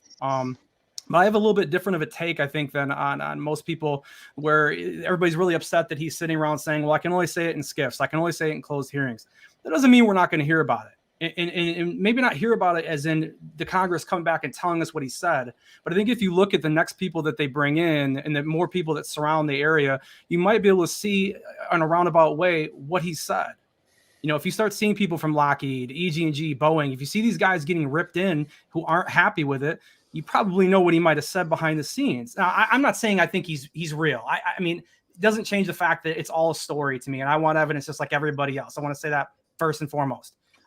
But I think this is allowing us an ability to start weeding these liars out one after another, and we might be able to shred down to a little bit more of the evidence of what's really going on, if it's possible. But if they come back and they say, Congress goes, hey, we tried to look into it and we can't figure anything out to say whether or not Grush is lying or not. Well, then at that point, what are we doing? Because Congress can't get the information. We can't prove anything. Where do we even go at this point?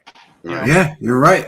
And I do agree with you on the wood chipper analogy. Yeah. Because, and here's the other thing. I love that there's, number one, there's whistleblower protection now.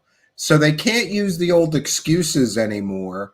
And you're right about Bob Lazar. I saw that extra chair next to Corbell, and a little part of me was like, oh my God, is Bob Lazar going to bust down the door and walk in there? And, reserved for witnesses.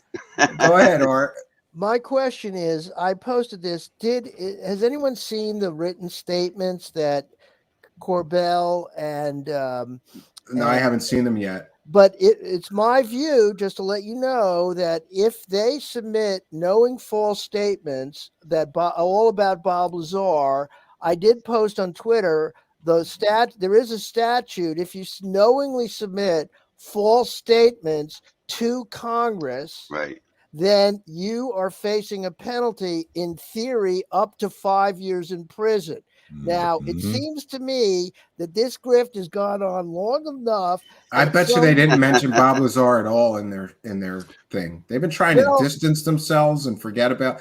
They don't really talk about. They have a podcast, and they're most famous for Bob Lazar. Why hasn't Bob Lazar been on their new podcast? Why don't they talk about Bob Lazar? Well, because Stephen, the excuses they're making are horrible too. At the end of the day, they did make an excuse for why he won't testify. Well, let's break it down. He doesn't want to be in the topic anymore. Okay, well, why'd you go on Joe Rogan a couple of years ago and talk for 3 hours about everything with Corbell? Well, so and why is he still so? Do you know that Bob Lazar is always hawking crap on eBay? Correct. Did you know that? Yeah, correct. Did you know that? For years, he's had an eBay account, multiple eBay accounts, and he sells these he's selling let's see. Bob Lazar UFO drawing A4 photo sport model. I'm looking it up now. He's got all kinds of stuff on eBay, and some of it's incredibly expensive, like $300 for some drawing from him. So doesn't want to be in the topic. We can rule that out. The second out of the third excuses was he doesn't owe ufology anything. Well, I mean, if you want to say you don't owe ufology anything, you owe the public something, because if I remember right, the whole reason why this story even started was because you came out to the public to save your ass, because you said, I need to go and tell this story because of my fear for my life. Well, you owe the public then. So that's not a good excuse either. That one's out of there. Okay. That's just the reason why I question, we need oversight onto these people and to see where the money's going, because as he said in that hearing was that, well, yeah, it can be used for nefarious purposes or purposes other than intended. So how do we know where the money's going? And the government is going to be very reluctant to introduce some kind of bill entitled Grand Deception, because most of them will fall under that bill.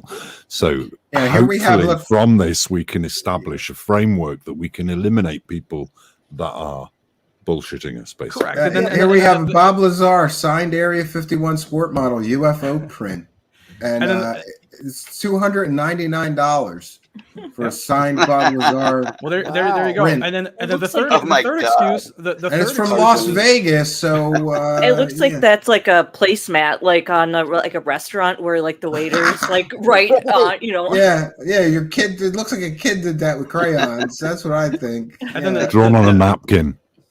And the last thing there's by the way, remember Mr. Ian? Oh, I'm sorry, I didn't mean to cut you off. No, I was gonna say the last thing was the third excuse, because they gave three. The third one was, there's too much stigma. It's not really the right time for Bob. So, I mean, when is Corbell going to tell us that when it's okay to have disclosure or not? I mean, if Bob were to go down there with the 115, this would end all of this. We wouldn't need Grush. We wouldn't need anybody. The reality of it is he won't. Congress. Yeah, he won't go though, because the story's not real, guys. That's obviously why he's not going. No, I agree with what you're saying. He doesn't want to perjure himself in Congress and get sent to the pokey. I really liked what Art brought up about the critical thinking. I mean, look at these people, and some of these people have degrees in physics and stuff as well as Grush.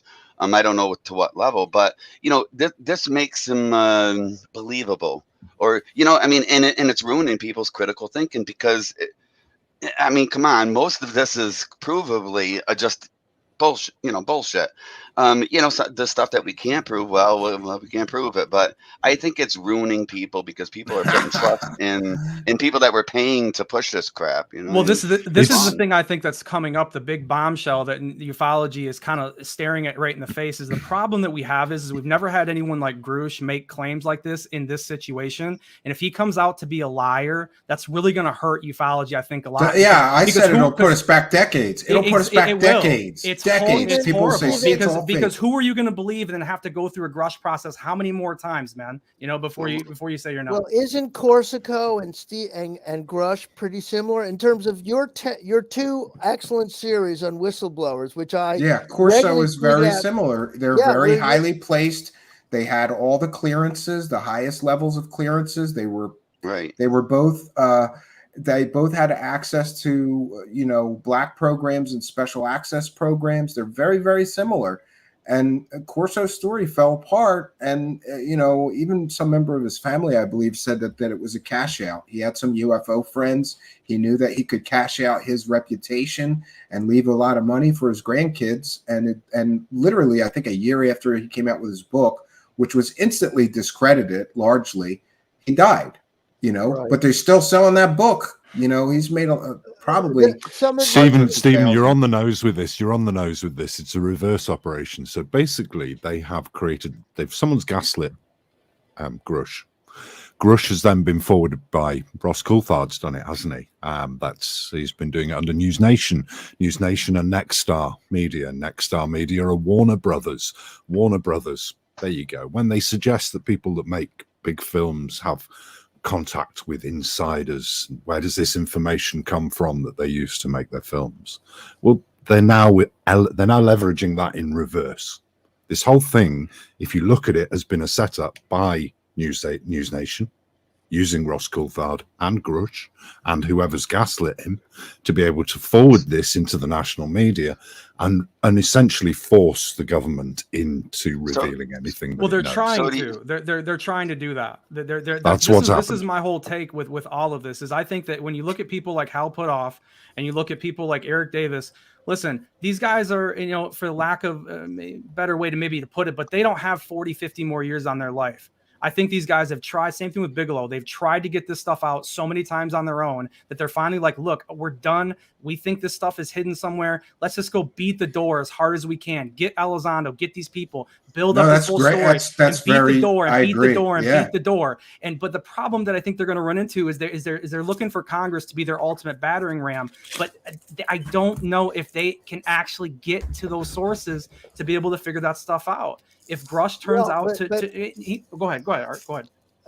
But I also think that there's 2 or 3 problems with the beat the door thing is a very important point. So here's one is this, the Congress, first of all, I think it's much more likely than not there's no actual captured alien spacecraft being reverse engineered. However, if the myth is promoted, and I have some reasons to explain how it could be promoted, is that they're not going to be equipped to find it because, how can you prove something that's non-existent?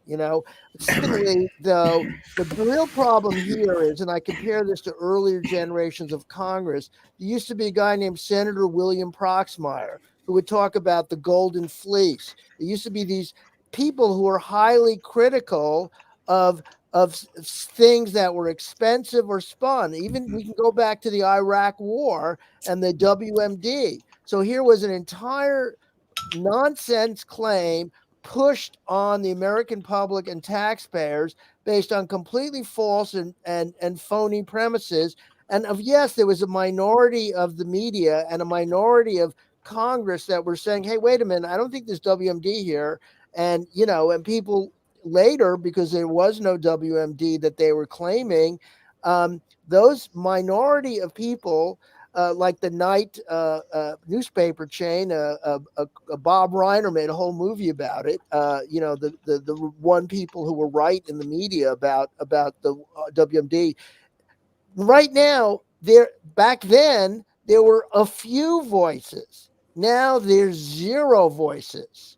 There isn't if anyone could tell me any legislator in either House of Congress from 2017 through today who has raised even a peep of skeptical questions about either, OSAP, ATIP, the other claims, I haven't heard it. The closest I've heard it is someone barely mentioned in a debate over the issue of what's known as a public benefit corporation. A member of the House read from a Forbes article talking about TTSA. Okay, that was it. Nobody knows about it. Well, that's a good point, Art, because actually today, I did hear multiple congressmen and ladies speak about that and question. Wait a minute here, if this is this, and then. And that's at least progress in that. And I really I wanted to refer back to Mysterion's gaslighting comment there. Is Coulthard gaslighting him? It could be, because look, what did Grosh do? I don't even know how to say his name.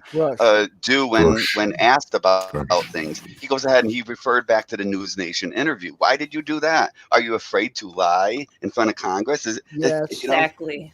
I mean, that interview is put in the record, though. I mean, I don't think it's any different than him saying it, right? But it's not under No, but oath.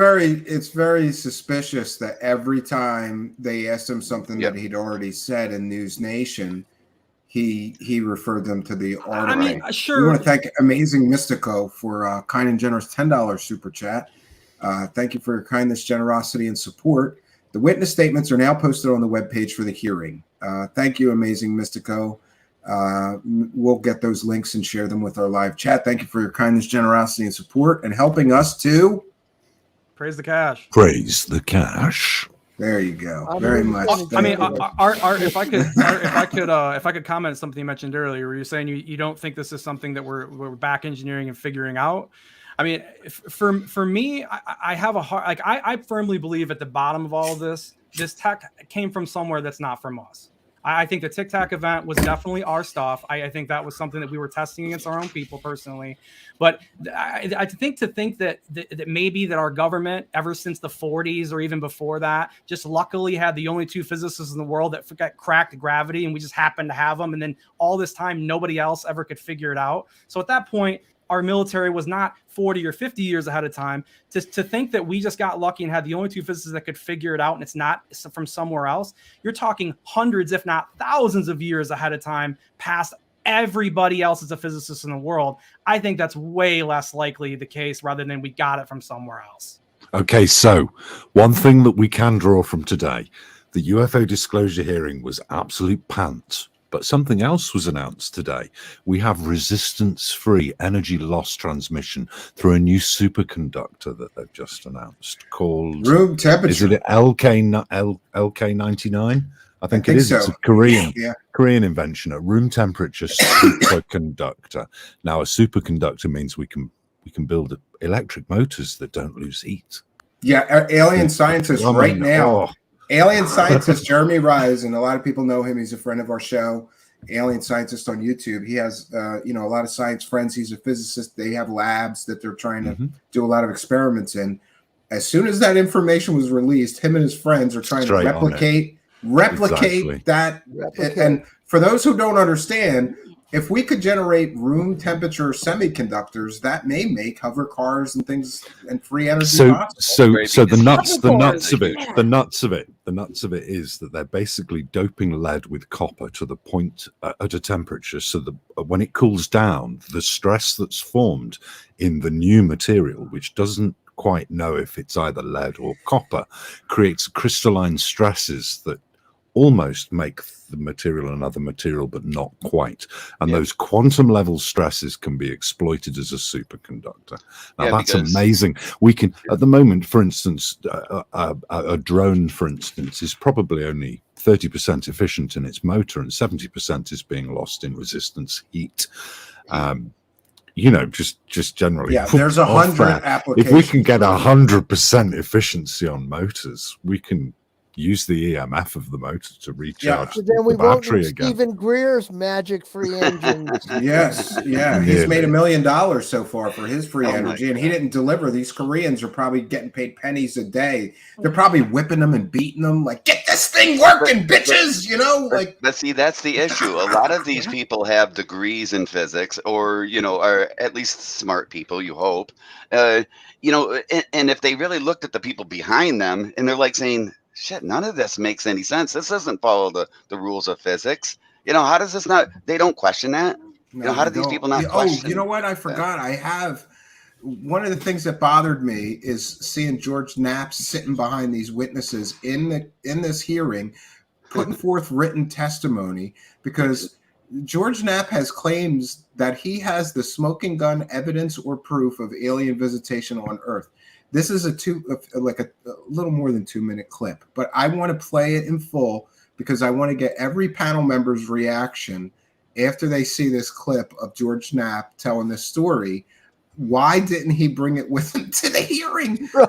Let's see this, because this is something else, considering he was in the hearing and today was the day to drop the evidence, right? Folks are doing, and anti-gravity propulsion is something they want very badly. Bob said that the key to it was this element 115. He had a piece of it. I saw it. In fact, he had a little experiment they did with what's called a cloud chamber, where they had, it looked to me like light. They had a piece of this 115 in this chamber. They put some smoke in it, and it seemed, and then had a beam of light through it, and the light bent. Bob, at one point, when he thought he was going to die, had this piece of 115 in it was in a lead casing, in a disc-shaped casing, and he had it in front of a particle accelerator at his house, and he had the accelerator on, and all he had to do was flip a button.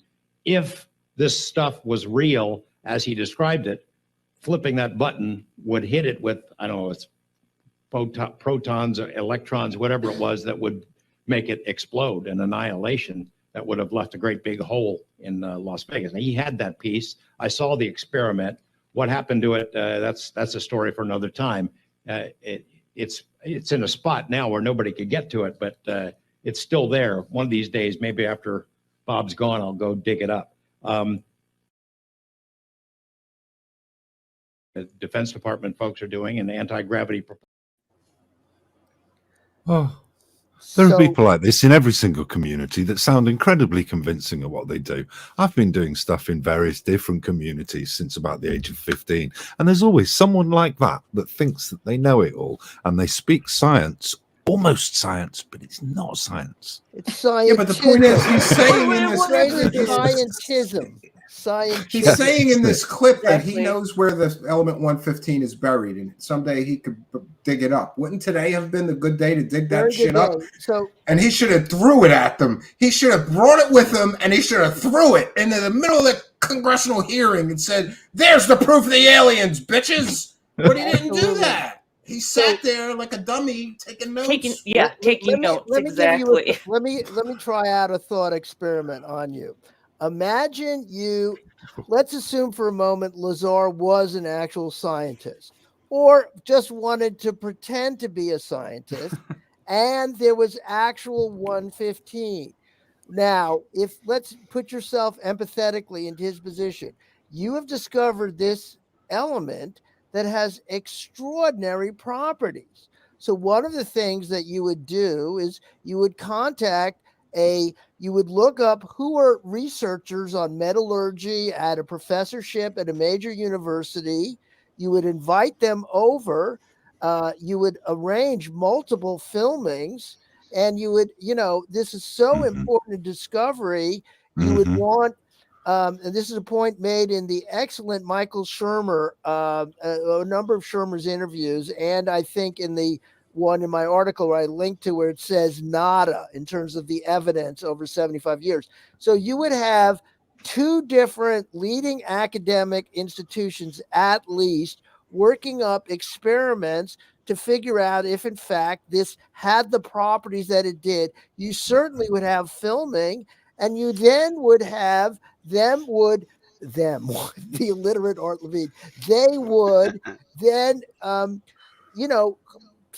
even though it's an observational experiment, if it could be replicated by others, the two different academic institutions would then submit to Nature magazine or a really important scientific journal.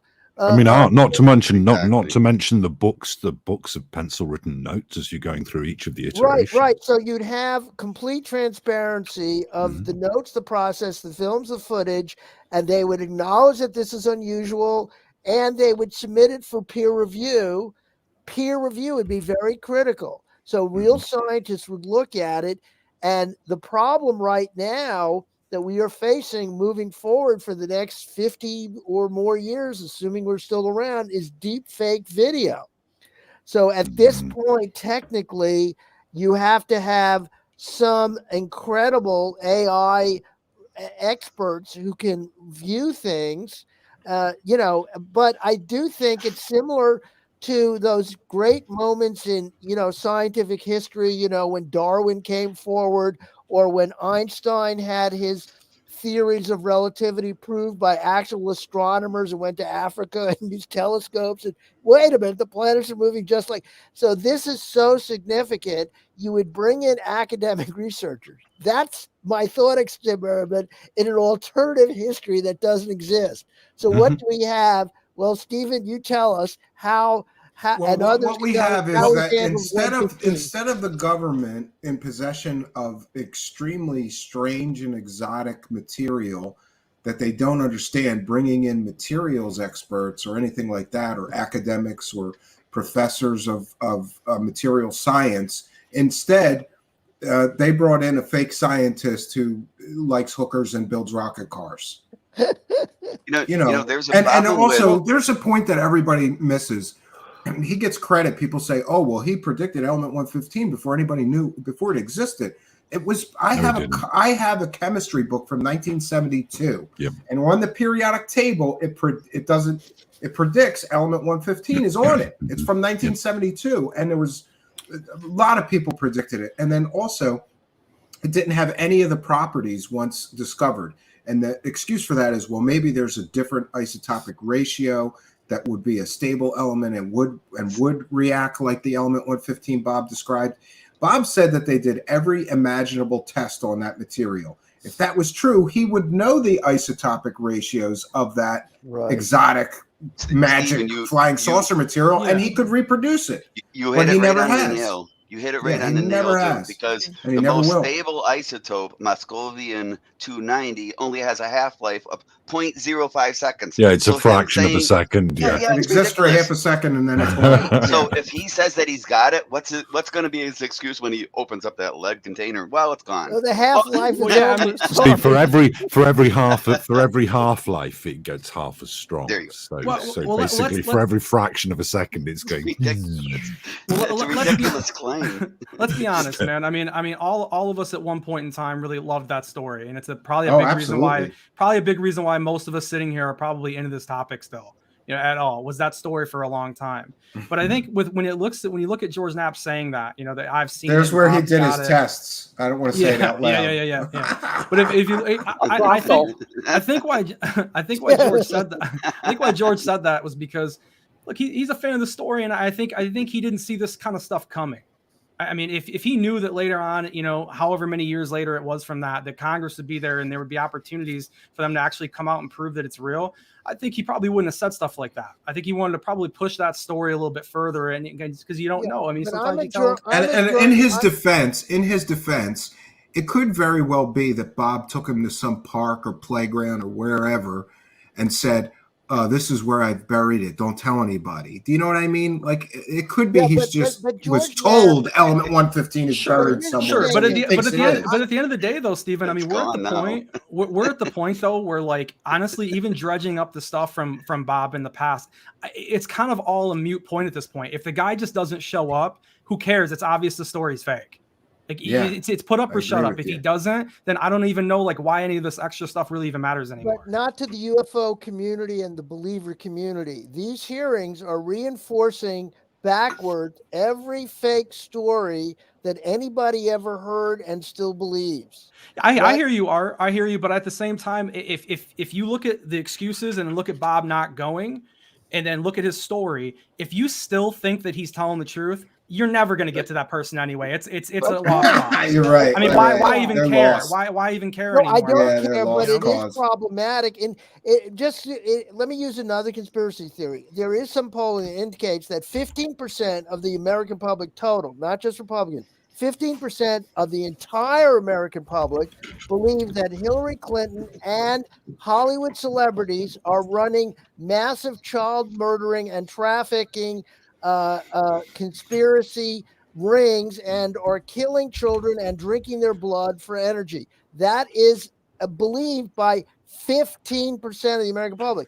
that is quite a number of millions of people. But and here's that the is thing. kind of But alarming. I agree with you. I agree with you. But here's the thing. The problem with educating the public is that these aren't 30-day, 60-day, 90-day concepts that we're talking about. A lot of us had to go through years, like probably you did, Art, where maybe you believed some of this stuff from Linda Moulton Howe for a while, and you had to learn that it was fake, and then go through that. Well, you know what I mean? I'm just this is an example. I understand but sometimes we have to go through this obstacle course, and when you think about this whole topic with the general public, I don't think we really realize we're 5, 10, 15 years or more ahead of these people. They've got no clue about any of the stuff with Bob, and that's why they hear it. So Can to get back to the hearing portion, the good thing about these hearings is if there is a possibility that we can skip these new people ahead because Bob doesn't show up and they can go, well, this guy didn't show up. Probably bullshit. If we can use these hearings to catch them up quicker and get them through the garbage that we had to tread through, that's a huge win. It's got to be. Yeah, no, I agree with you. And Ice Cream Shots, I have often said that one of the problems with some of these really fervent disclosure people is that they don't know or understand the full history. So they just know what they've been told by the current grifters about the current stories. Yep. You know, I heard somebody talking about they didn't know who Ron Pandolfi was. They had no idea. And I'm like, I have audio. I have audio in my article of guys, Ron Pandolfi. guys. Yeah, that's one of the things. If you don't know the full history of this thing, then you don't understand just how grifty it is and how many times that we've had the overhype, the underdeliver, and the big letdown. It's horrible. It's horrible. This is it. It is. It's horrible. Yes. Okay, I'm an experiencer. And it hasn't been UFOs. It's been things appearing in front of me and me seeing more paranormal, spiritual, more paranormal. But Mr. Ian's recently, quite the wackadoo. He is. I have more paranormal, so I'm probably with okay. Ian. So when I was told when we were informed that they were non-human pilots, but no mention of extraterrestrial at any point, and they were saying that it's more than that, it's wider than that.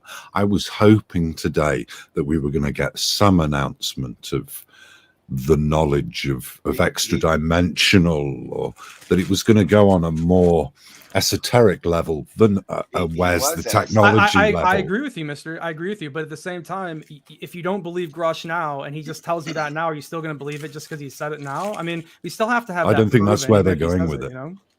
Oh, no, his credibility is totally damaged by the people behind him. I mean, every single one of them's a grifter, or at least have lied at one point. I mean, how does it go? The greatest lie contains some truth. I think it goes the truth will out, and if they don't find anything that says that this guy's saying is truthful, I think that's going to be pretty in plain sight. You can't have the guy come back and talk anymore if he's full of shit. He's got nothing you can back up, so he's out of there. People have used the autism. People have used the autism flag with him, and I suppose that's because they no longer use high functioning Asperger's. And Asperger's got rolled into ASD now. It's exactly. I think it's much easier to discredit him. I think that's what Grush has. So. I think it's much easier to discredit him than ASD, for those unaware, is autism spectrum disorder. Could I ask each of you? We're all on it. For why Grush? My partner is. Why is Grush retelling these stories? And I will put out a theory that some people have said, and also Mick West has mentioned, and also I don't know the exact spelling, but the guy who runs the blog Ufology is Corrupt. Very smart critic. I think that's Robert Schaefer.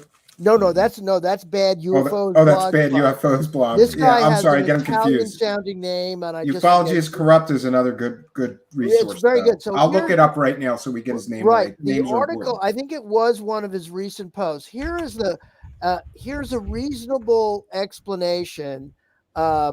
And it's a little complicated, but let me do my best. And I want each of you, if you care to, you don't have to, discuss why is a guy who is so sincere. Oh, it's our friend of the show, Luis Caetano. That's who you're talking about. That's right. That's his blog, Ufology is Corrupt. Right. And I apologize, Luis Caetano watches, and we didn't get your name right. I'm sorry about that, Mr. Caetano. He's been a guest here several times. He's a great researcher. He's great. So let me make what I understand his points from memory and combine with Mick West and my own theory. One is first of all, Grush, I believe, is honest, sincere, He's very intelligent. Agreed. Believe Yeah. what he's been told, is credentialed, and all sorts of stuff. And let's say everything he says in private, in a skiff, or in open testimony is proven to be false, has no evidence, he still can't be prosecuted for perjury because nothing he says is knowingly false in his mind. No, he wasn't willfully deceptive. He Right, was repeating what information that he was given that he thought was true and accurate. Here is a very reasonable, I think Lewis has this in his essay, or others do.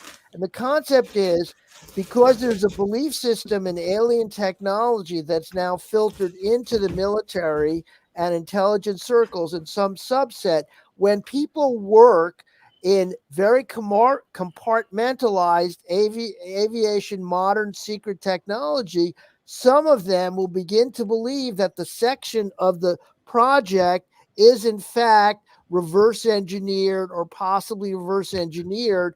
And they then will have possibly a genuine belief, or they feel disclosure is so important that they're willing to go beyond their skis and exaggerate to someone like Rush. And therefore, and then if it comes from multiple groups of individuals who believe or say that they're working on aviation technology that is reverse engineered, it's in Grush's mind as an investigator, it's multiple sourced, so it must be true.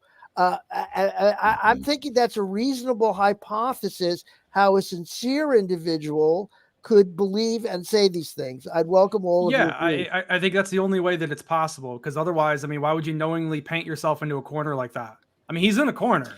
Like, yes, but come along now. Given his field of work, there's a romantic enthusiasm that would lead him in that direction and make him want to believe that anyway. Right. Well, I mean, he probably believes in aliens, man. He wants disclosure. I mean, that's probably why he wants to go. I mean, I think it's, I think it's simple, like you're saying. I really think it is that basic. I mean, is this suggesting that he has people in his ear? Is that what you're saying? I'm talking about No. Just that he's excited by he's a kid that grew up with Star Wars and Battlestar Galactica. It's like the romanticism of like. 1 second, guys. Let me read this for John Chow. We want to thank him for a kind and generous $5. Says Event Horizon Gautier still claims Art's parts can levitate and are being studied by the Army. We need to focus more on Avi Lieb cult. It's coming. And yeah, that's another good question. If these people are so convinced that they have alien material, why didn't Tom DeLonge bring that in and throw that into the congressional room and go, there's the alien crash retrieval material, bitches? Nobody did that. All these people make these claims. Today was the day to drop the evidence. Yeah. And, if it was, I mean, thank you, John Chow, for your kindness. I appreciate you. Actually, long-time show supporter. I mean, Avi Loeb was looked down upon the people around him and all the professors. Ask another astrophysicist or astronomer about Avi Loeb's claims and what they think of it, and you'll be surprised. Yeah, the New York Times just he's kind of known to be a wackadoo. They all think he's a wackadoo. The New York Times this past week had a big piece about how a majority of scientists he has two separate claims, and I discuss one set of the claims, which is the big comet-like object that he claims came from it's a real object that came from another solar system or galaxy. Yeah, it's a rock. It's a great story. However, Yep. when they had a world panel of astronomers study his claim, they said no, there's natural explanations. And just like 3 months ago, Nature magazine had a follow-up where the two of the scientists gave a very good explanation about how the propulsion of the object. But the new thing that he's claiming, where he did this multi-million-dollar dive right into the ocean. He stole the material.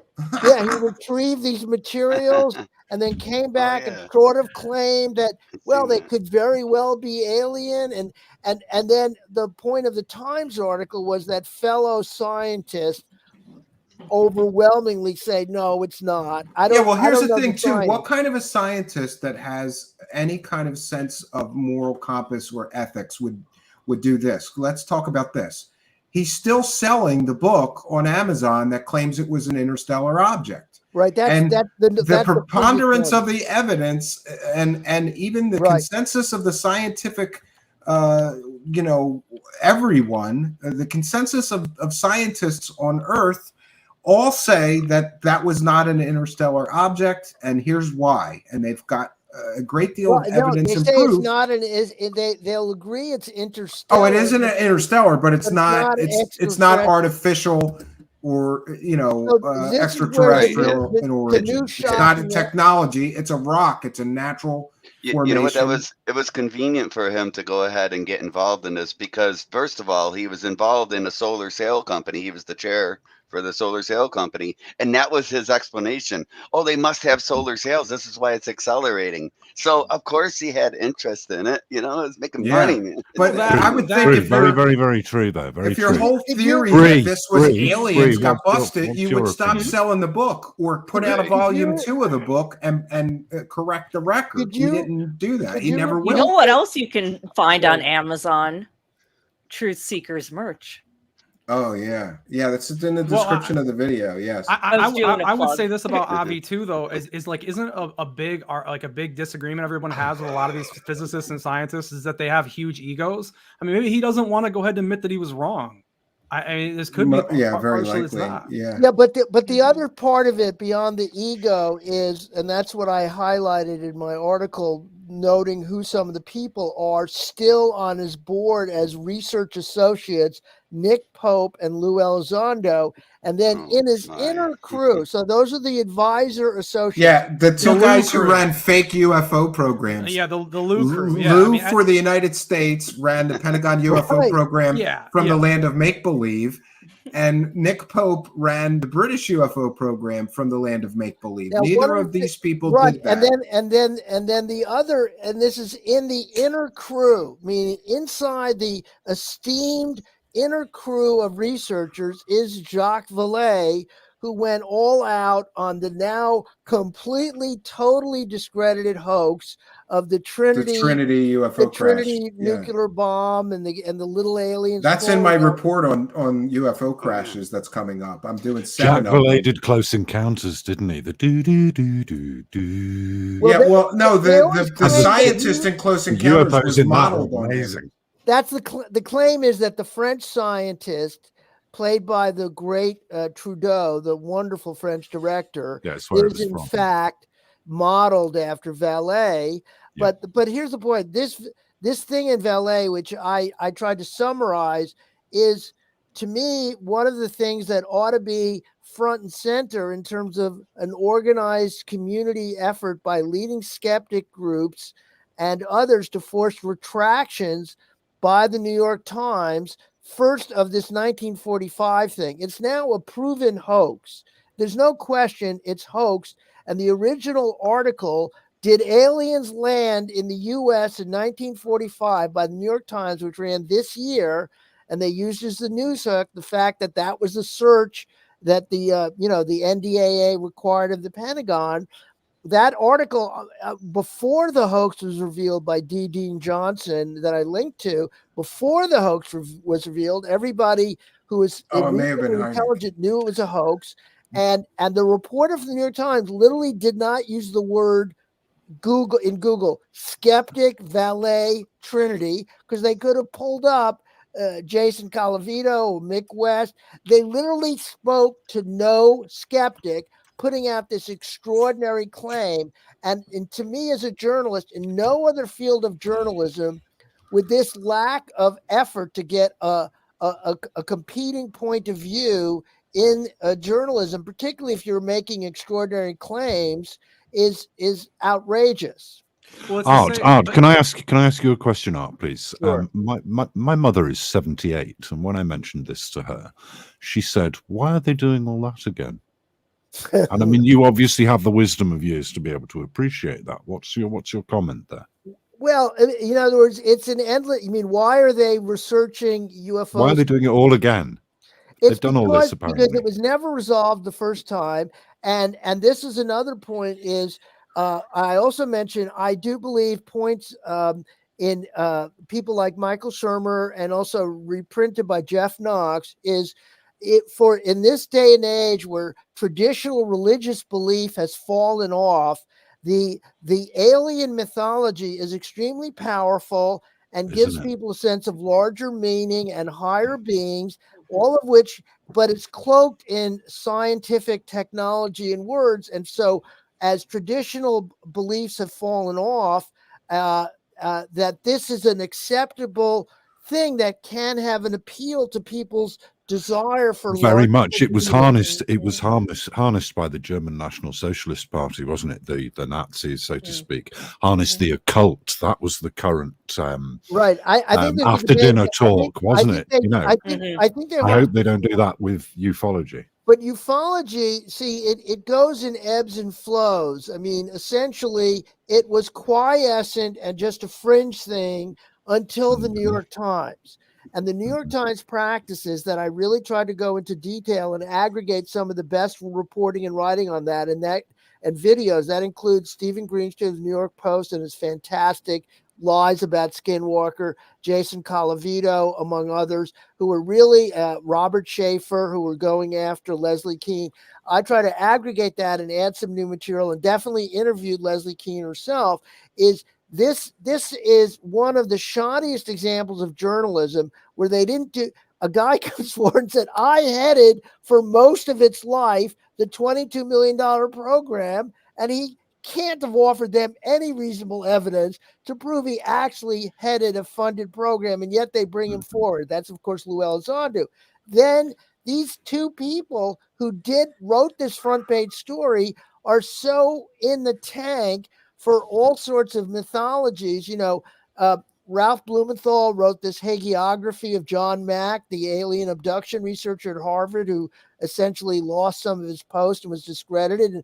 And Ralph, plausible. You know full well that plausible deniability is a built-in factor of these. You mean in terms of who's plausible deniability? Well, all round plausible deniability, all round when they set up a secret program like that. Right. Well, right. So but the point is, they're reporting the secret program, and I'm sure in the early, I don't know. This is where, if there was an actual internal investigation that the New York Times did, like the Washington Post, let me give you an historical example.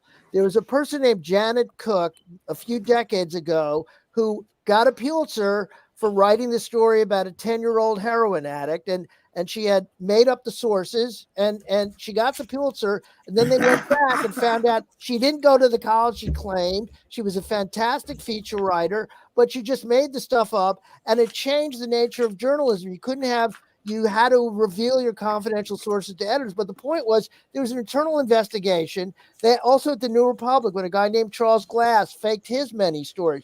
So the point is, the Times has not been forced to do a re-examination of its own work, how two freelancers with complete biases are covering the story. To me, the analogy would be Leslie Kean, who was on a transparency lobbying group, and had filed a lawsuit against NASA for not telling the truth about Keckbird, even though there's a book called The Aurora Project that came out 15 years before her thing. She ends up writing this thing, and of course she's the former girlfriend of Bud Hopkins, and is completely indifferent to his total abandonment of any sort of normal research practices, as outlined by Jack Brewer in his book. And it would be like if the Dobbs decision on abortion is coming down, you hire someone from the Catholic League who is against abortion and had been lobbying against abortion their whole life to write the front page story with a staff reporter about the Dobbs decision on abortion. You would go, wait a minute. That's slightly biased. Yeah, isn't there going to be some bias? And we also have to remember that Leslie Kean is into all kinds of weird stuff. She believes in the spiritualists of the 20s, and ectoplasm was real. And that a ghost hand, the ghost had personally touched her shoulder, and she could summon a ghost at any time, and things like that. Yeah, she's really a wackadoo. She's real out there. Has she gone the route of like Bobby Brown and like the ghost intercourse? No, she hasn't gone that far yet. Bobby Brown, the singer? Ghost boobies. Whose ghost intercourse are you referring to? The singer Bobby Brown had claimed that he had He had a succubus or an incubus, a spirit that he would Wow. bang. I He was did a having par- ghost sex. Sounds like a David Wilcox story. Yeah, well, I actually wrote a parody of this. Here's the thing: is I went public years ago in the Washington Monthly. I wrote an article called "God is My Chiropractor," which is a pun on the thing "God is my co-pilot," an older book, was explaining for my rational audience why I, Art Levine, who is part of the secular culture of Jewish investigative reporters, ended up believing in God. It was kind of a humor story, and I talk about researching the paranormal and ending up believing in things like life after death and basically theistic concepts. And by the third paragraph, I had to put in a little note going, "Don't worry, Mom and Dad, I'm still Jewish." Because anytime a Jewish person in today's professional culture says, "I believe in God," people reel back, "Oh no, you're a Jew for Jesus," or something. So what I'm saying is I believe in certain supernatural phenomena, but I'm also horrified by the shysterism and horrible hucksterism in that field. And so I've exposed phony psychics in my career, profiled favorably the amazing Randy and other things. So what I'm getting at is that the difference between me and Leslie Kean, like Leslie Kean may certainly believe in all this stuff, but she picks the worst crappiest stuff. Yeah, but you already know why though. She's desperate. I totally agree. She's desperate. Jacques Vallée's desperate. They're all desperate to get to the answer to this because they're all coming to the end of their life. Well, I think it's that simple, No, man. and also, I really don't you think that, like, ice cream shots, I can tell that you have been in the rabbit hole for a good period of time, right? So after a while, doesn't everybody say, "Oh my God, I wasted this many years on this. It can't all be fake." That's kind of where I am. I'm trying to prove to myself I didn't waste my time on this. We forget that maybe. art is going to have some wonderful perspectives on this, being Jewish, and what with the Kabbalah. How does that come across? I exposed the Kabbalah cult. I got to tell you, I did a whole investigative piece that you can go to Rick Ross, the anti-cult expert, a guy named Rick Ross. I think it's a name like that. It's called if you Google it, it's called the Accidental Kabbalist. Scary woo to control people. Right, yeah, right. And so the point was, I am a person who has, was shaped by some of the 70s era human potential movement and sort of was a fellow traveler with the New Age. So I got interested. I could see Art eating a whole plate of mushrooms, dropping some acid, smoking weed with a bunch of hippies and shit. You're like, yeah, let's see them mechanical elves. Give me that DMT. I'll smoke that too. That's the one part of the 60s and 70s I took no part in, which is actually using drugs. My joke about myself is like I'm the only person I know who used Quaaludes to go to sleep. No, Stephen. To answer your question, Stephen, no, I don't feel like I wasted my time at all, and I don't think that's because I have some crazy needing for it to be. Look, if it's something we really figured out years ago, I mean, okay, that's fine. I mean, as long as we get the truth is what I'm after at the end of the day. But I do think there is something to Roswell. I do. There's too many people, man. There's way too many people. I don't know if you saw my series. You know how arrogant I am sometimes? This is what I said. The show was doing pretty good. People were hearing more about me and my show. And so I thought getting all of the world's Roswell experts here, and I'll just interview all the experts. Once I'm done that, I'll solve this mystery. I'll know what really happened. Yeah. And all it did was confuse me because we opened up new rabbit holes. Yeah. It might have been one of my favorites is Walter Bosley, and I'm going to try not to destroy it. His essential theory was that it was paperclip scientists doing space rocket research, and that's what crashed. And I'd never even heard that, but then I started looking into all this, so it just opened up new rabbit holes. I didn't get any closer to solving the mystery. But we have probably 20 hours of Roswell. Right. Yeah. No, I watched what you did on it. I want to go back and listen to it, but I was very persuaded by Calcor's book, and also, amazingly enough, by when the Air Force's second report came out. I thought they made a plausible case that it was Mogul and they were lying about what it was for years and years and years. And, there's a lot of fakery in the field. Like, so the big fallback excuse is, when Jesse Marcel's posing and it looks just like the thing that was called a balloon by the general, it's a photo, they go, oh, it was a debris switch. At one point. Yeah, but Art, there's multiple witnesses that claim that. There's not I just understand, Marcel. but There's Marcel and one other person that was present that said but that was not the same material. I'm not an expert on the topic. All I know is that two of the major volumes I've read have sort of convinced me that it was not what. And we had this is kind of amazing. This is hard to believe. Whatever was in the 90s, is that the 75th or 50th anniversary of Roswell? It was probably the 50th. The 75th was just recently. Okay, stop it. We're playing the telephone game again. You both have basically just challenged each other with hearsay. No. I was basing it on two pieces of reporting and official reporting.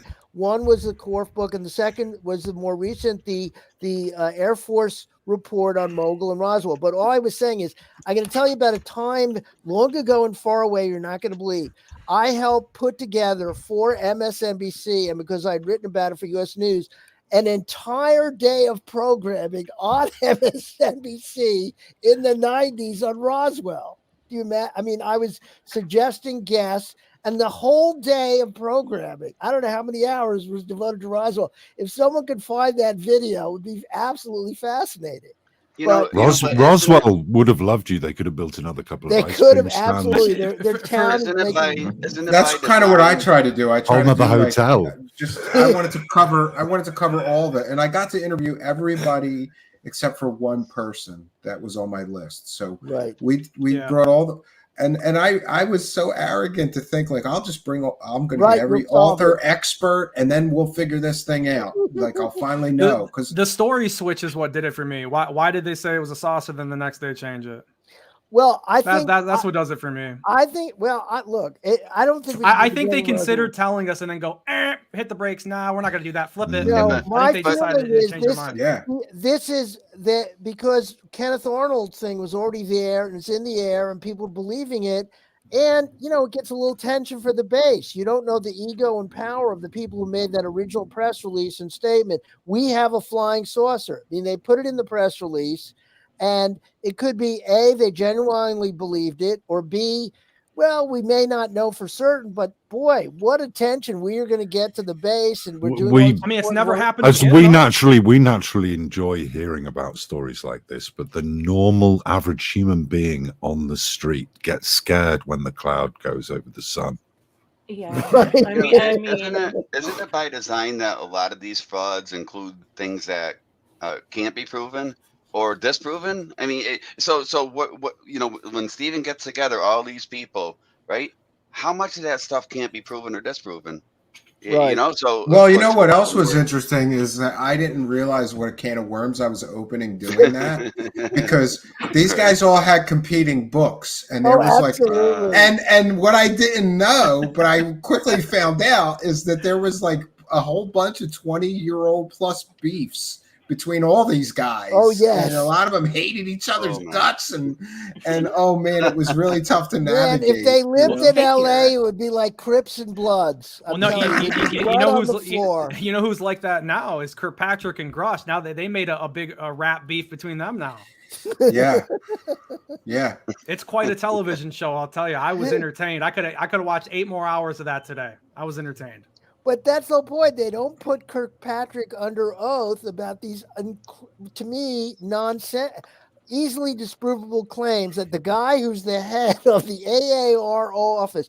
And by the way, in the next few days, I have an in-depth statement and go, it's from Susan Grush, so who's going to believe it? But still, she spells out in incredible detail in a statement that she gave to me and presumably to John Greenwald about 2 key elements: the classification research authority of AARO, and B, what the exact pre-publication review means.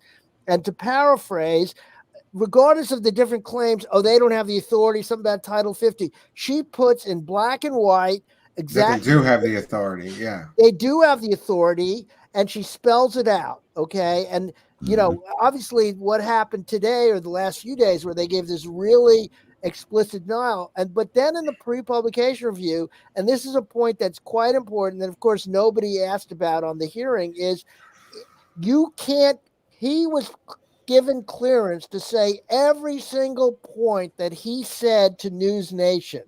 And to, which means none of it was classified. That's right. You pointed that out. Mick West pointed it out, and nobody on the congressional panel pointed it out. So when he begins invoking, well, it's too classified, I can't really talk about alien bodies or anything else. No. The Pentagon says you are free as a free citizen. I mean that was say the biggest, whatever you want. That was the biggest part of the hearing that I was looking forward to be honest, was to really see if this guy was going to say this stuff like this. I think he really backpedaled today. And also, one point that I think a lot of people missed, and I want to get everybody's reaction to this. So we do have this beef and this discrepancy between Kirkpatrick and Grush, right? And Grush is sort of the accuser saying, no, I've interviewed all these people, and I'm convinced we have non-human intact craft, and we have biological bodies from some of these crashes and all of these things. And Kirkpatrick is saying, I found absolutely no evidence. But what the point that people are missing is that Grush sent all those people to Kirkpatrick. So what we might take away from that is that Kirkpatrick has already spoken to all the people that told Grush these stories, looked for real and verifiable evidence, and never found it. I mean, and then issued the statement. Possible. There's no evidence. Stephen, I think that's possible, but also I want to call his office. I want to know if that's the case. True, but the issue with Grush is I don't want to cherry pick him. I don't want to cherry pick what I think is what things I think he's telling the truth on and what's not without evidence. Do we have evidence that he sent people over there? I don't even know if we do. He said that we did. He said that he said that we have biological stuff too. I mean, I don't know, maybe. But you would think that a grounded statement like I sent these people, many of these people to Kirkpatrick. Today? I don't know if it was today or another place. I'll find the reference for that just to make sure that I got it right. Great. Yeah. No, I believe that. I believe that that's possible, but I'm just saying that it's hard because then we have where do we draw the line at what we're going to believe without any evidence of it? Where do we draw the line at?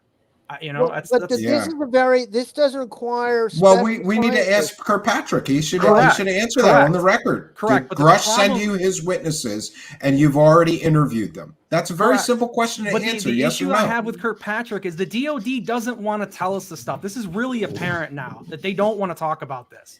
So the government's not interested in disclosure. That's really apparent. A lot of people kind of gave. You don't know that. It does seem like Blue Book 2.0 a little bit. Well, no. Excuse me. How do you confiscate? How do you confiscate a laser death ray off somebody? PR company. I don't know. Can we have it back? My example is a lot of people don't want to give up military secrets. Of course. I mean, can you blame them? No, I don't. But kind of an example of what I'm saying is like a lot of people, and I'm not ready to throw Burchett under the bus just yet. I think he could have be in the bed. But come on, I mean, we just learned about the guy, so I don't want to throw him just yet. But I'll say this: a lot of people were saying about him, why didn't he subpoena all these people? And he said, well, I didn't have the time for it. He probably is getting pressure. He probably just wanted to get something going at some point, and it's not like we can't ever get those people in. So I mean, if they weren't there at the very first one, at least we have a groundwork to see if anything's real, guys. We got to at least get something going, throw people in the chipper. Yeah, for sure. Well, think about it. We already threw Bob Lazar out. That's a giant piece of history. That's a huge W. But how long have people believed Lazar? I mean, you know. Right. I don't know. I'm trying to be in the now with it, to be honest. I don't even. It's whatever at this point. Bob Lazar, if he doesn't show up with the 115, who gives a shit? He's a liar. This is somewhat of a truth purge. Yeah. That's what I'm saying. There's a line been drawn in the sand. If you can show up and get around this stuff, I'll listen to you. But if you're gonna go ahead and tell your secret space program and you're seeing chicken aliens, whatever, dude, get out of here, man. Get out of here. We don't have any time for it. You guys. I think that we have to self-police and get rid of the grifters.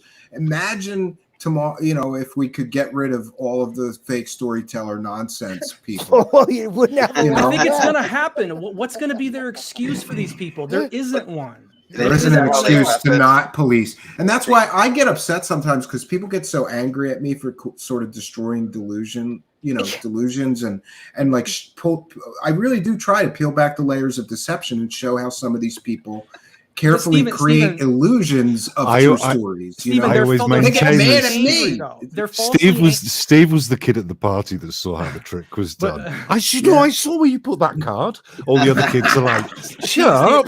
But here's the thing, though, Stephen. This is what the full-on believers need to understand, is that we need people like you.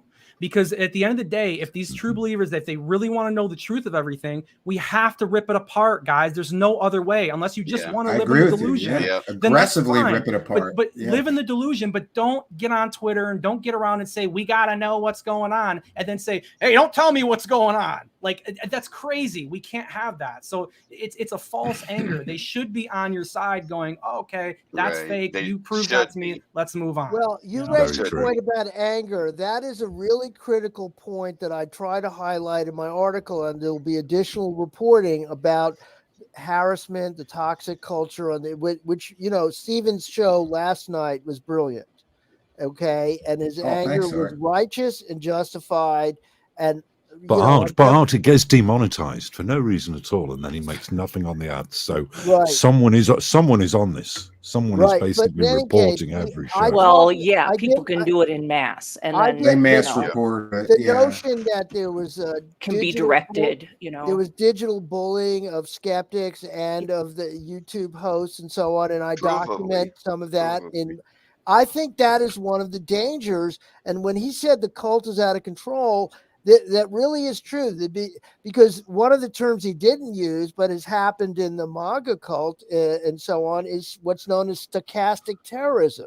So basically, one of the reasons that the people were killed, both in the synagogue, Tree of Life, and in the one of the Carolina African American churches, was Fox News was endlessly talking about the Great Replacement theory.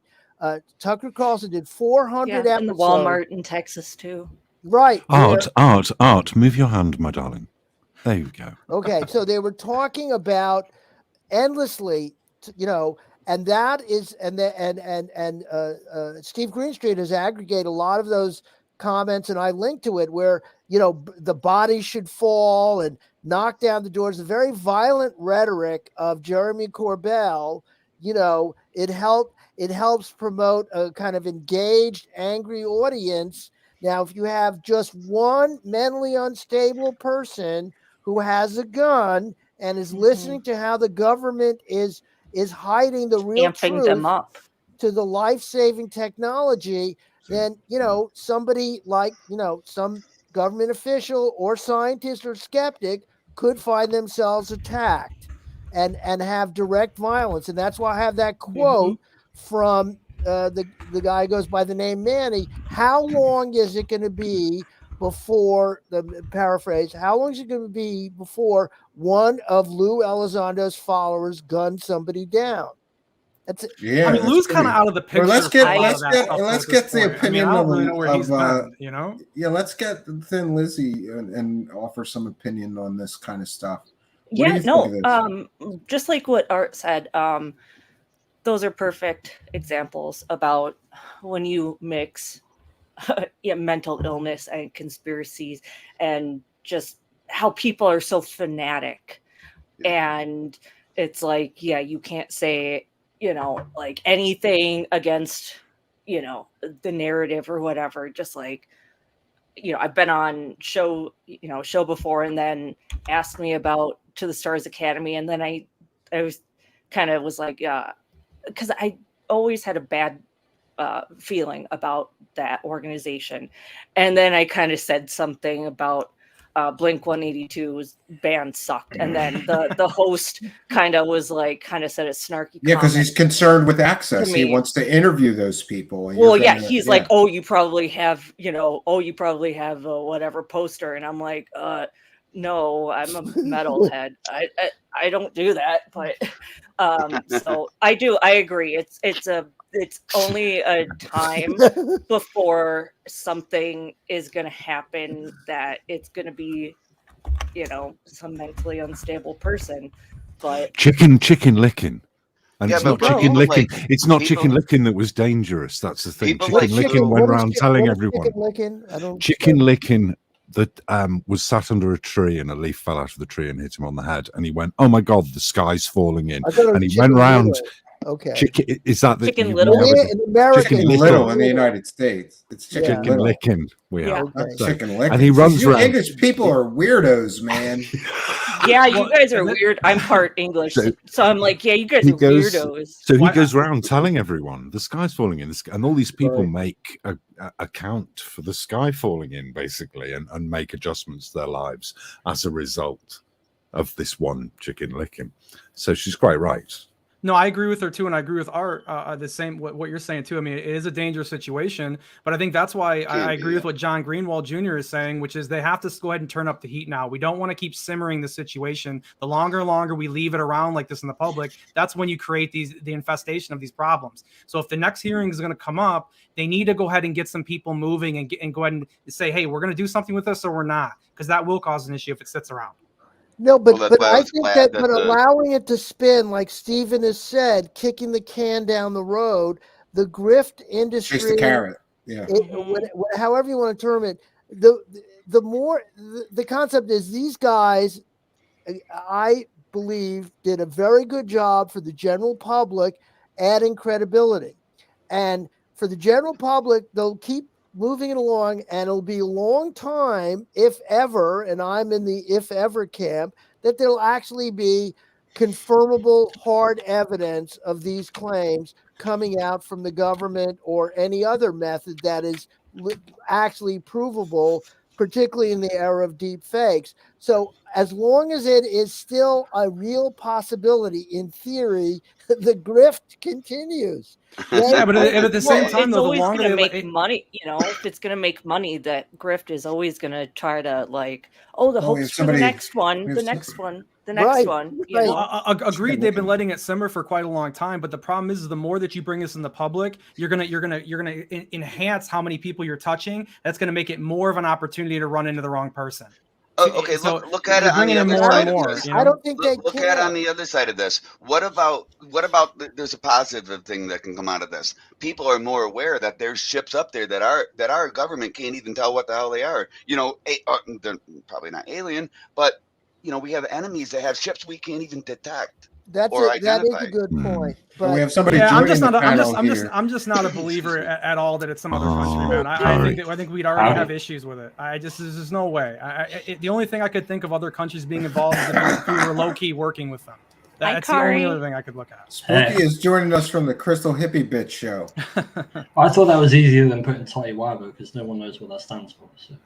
Yeah, I do. But, Yeah. So what did you think of the hearings there, Spooky? I was Wanna neither talk to you. underwhelmed or overwhelmed. I was just whelmed. Yes. It Well, There was some of the Congress people had some good questions, but a lot of the I can't say that in this setting when he already said it in a News Nation interview was a bit silly. Like what? But other than that, it was mid. Mid is the word that came to mind.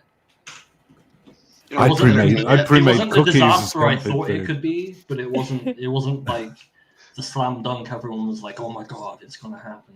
Yeah, see, somebody mentioned about Linda Moulton Howe and stuff, and the thing is look, I've listened to her since forever. I mean, I've listened to the Art Bell show, but I've never once ever thought that she was telling the truth. I just looked at it like a story, and I never once believed her. And That's She's hostile, from my Sid. state, Colorado. I did believe her years ago because she came with the pedigree of having been a journalist, and since I either was a journalist And or she did work for it's real wrestling news stories. organizations Right. Yeah, like the CNN. Do you know beginning. how she got her job though?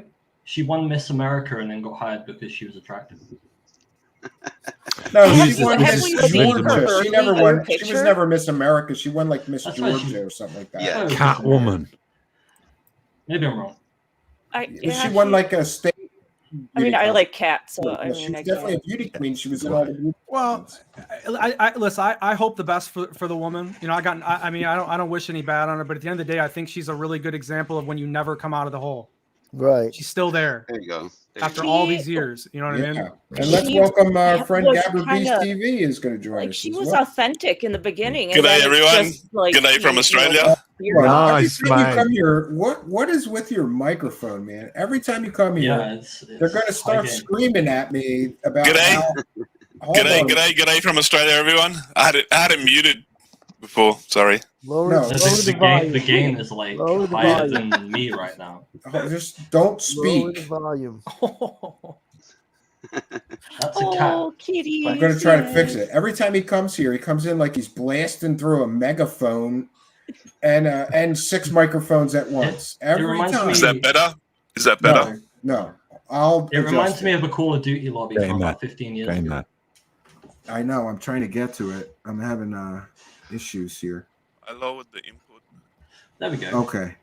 Say something now. Really now you can speak. G'day, everyone from Australia. How you all going? How did you like your nothing burgers this morning? Australia's not real. Ripper, mate. Bacon would have been better. Ripper beauty.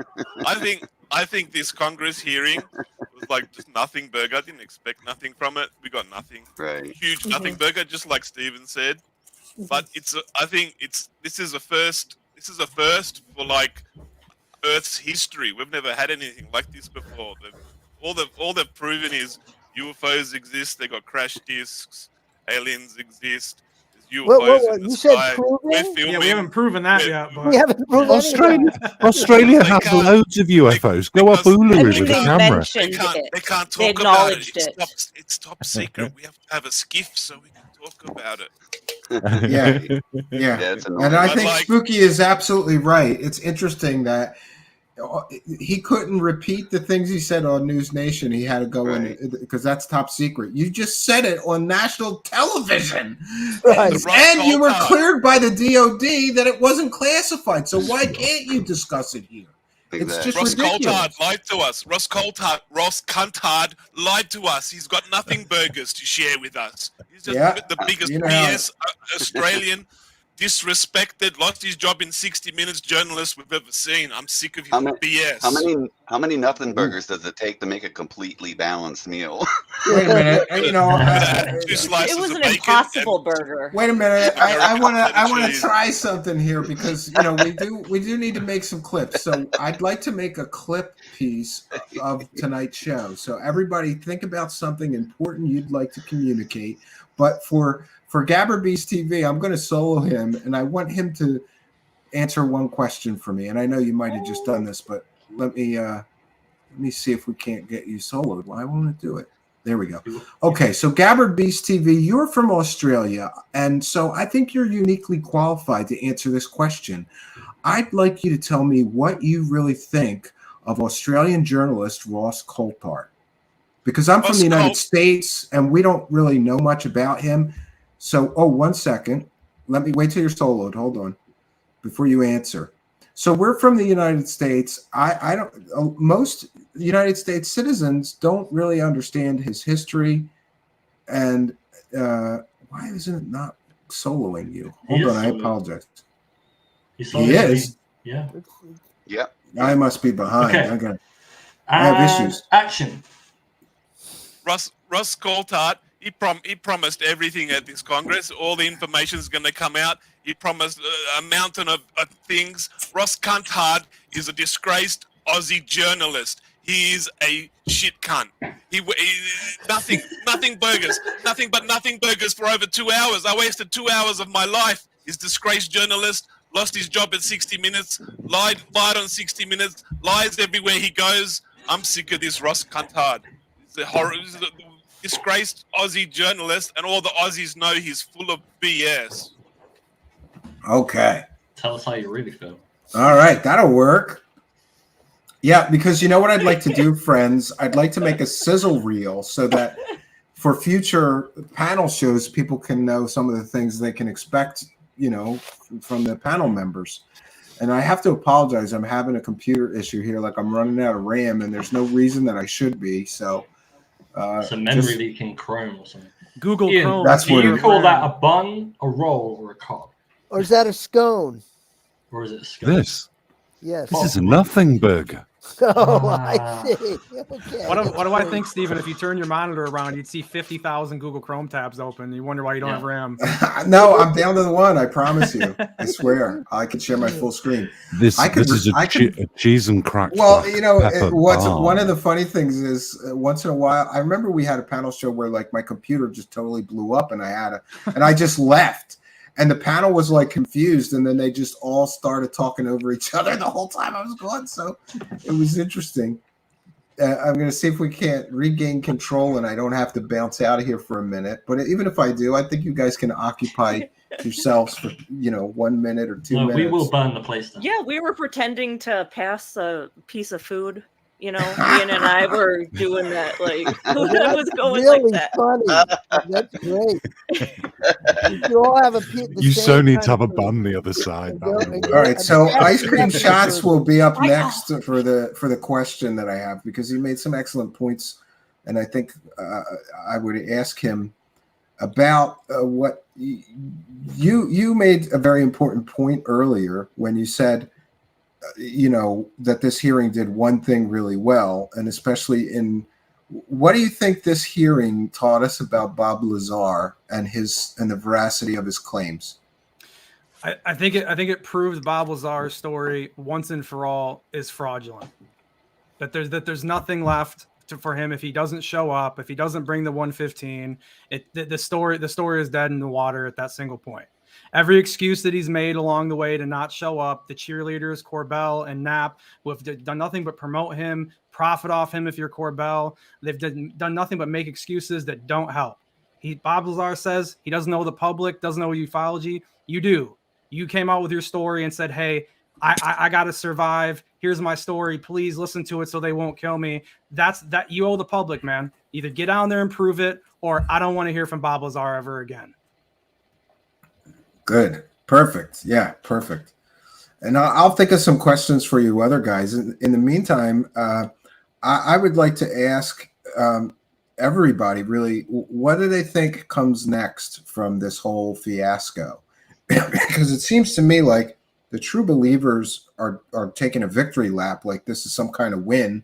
Yeah. And the skeptics are all saying things like me, like there was no evidence at all.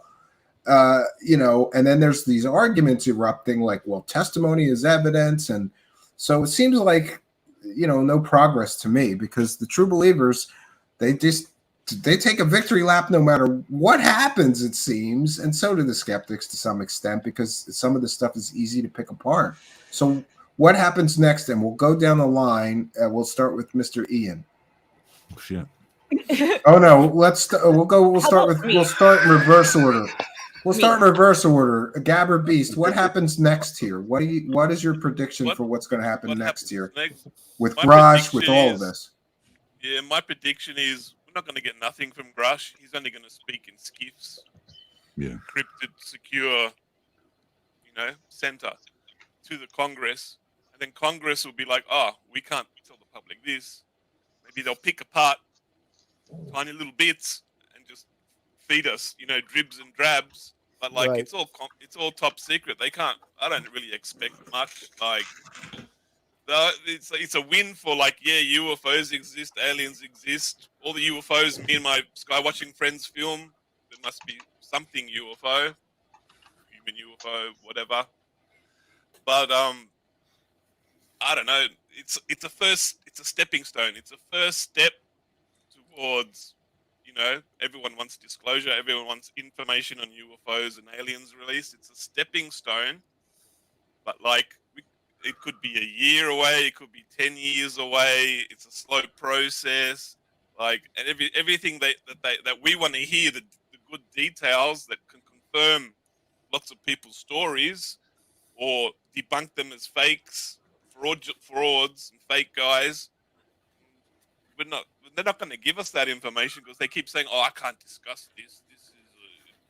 They have a built-in. They've renamed them. They're like the UFO to UAP thing. They'll have renamed it in the Australian military. They'll have called them bloody weird objects. There'll be BWOs. Bloody weird objects.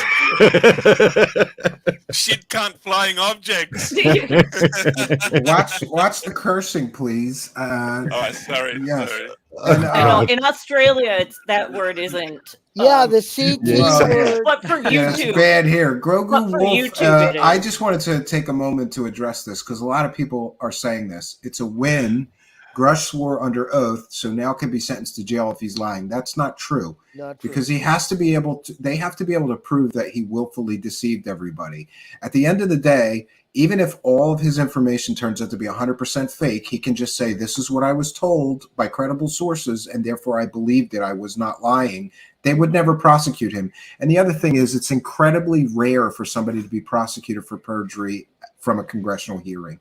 Incredibly, incredibly rare. Much more rare than the rest of the justice system.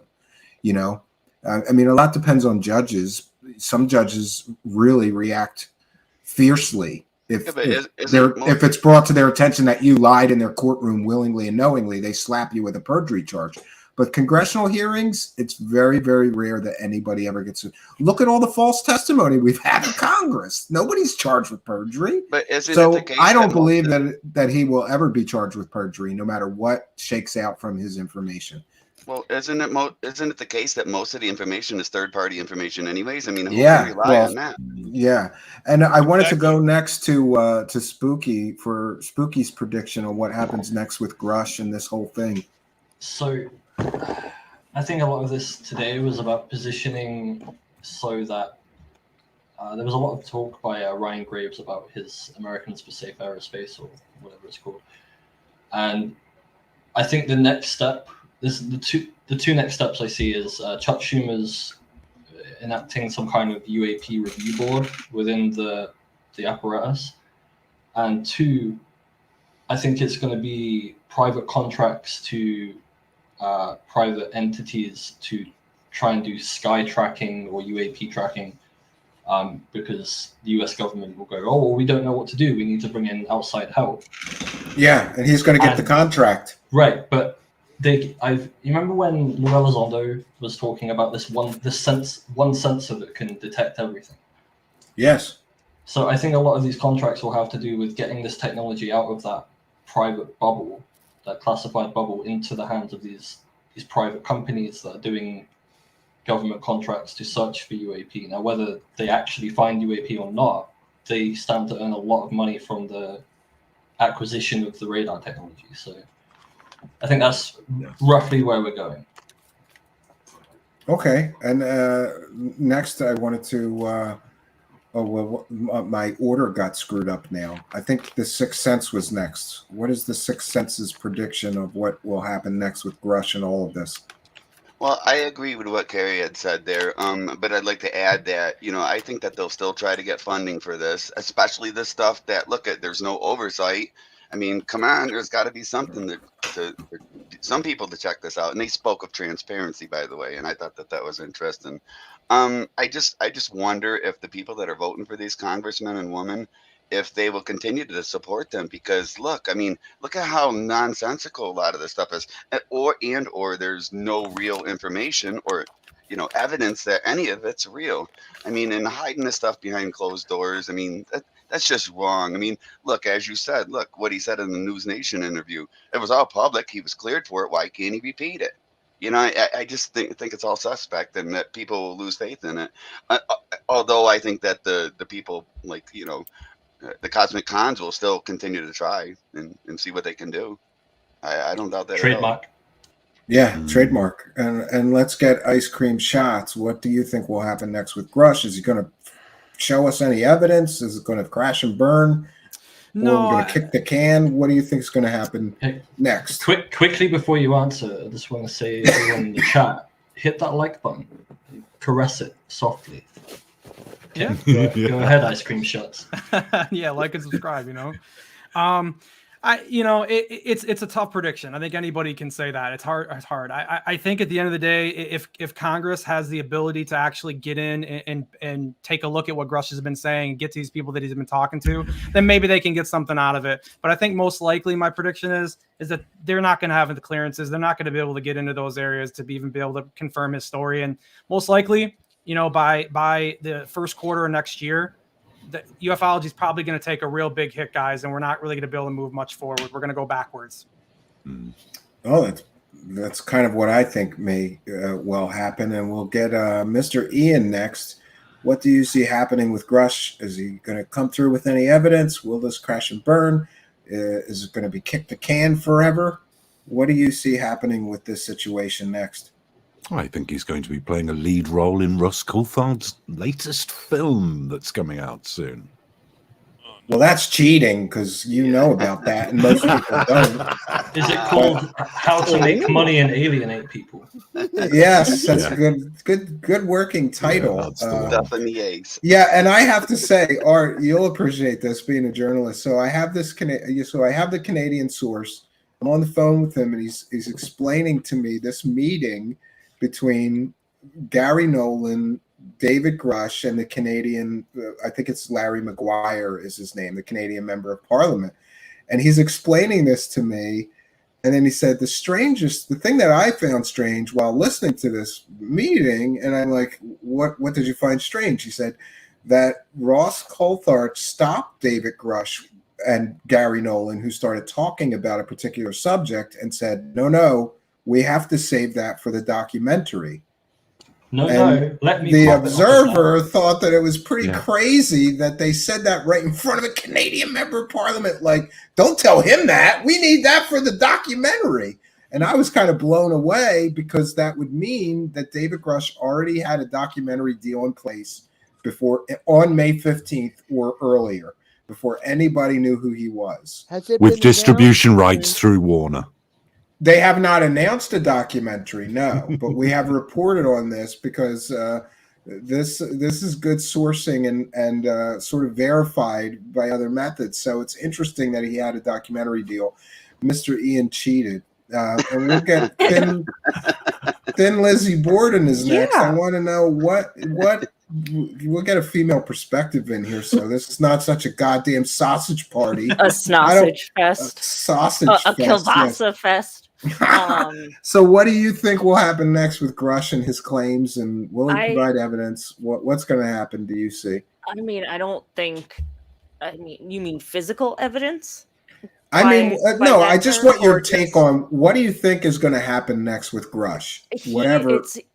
It's like he was prepped, by the handlers, and this is just the beginning of the journey is what I was thinking. And then that's when Ian was saying about if he has something in the works.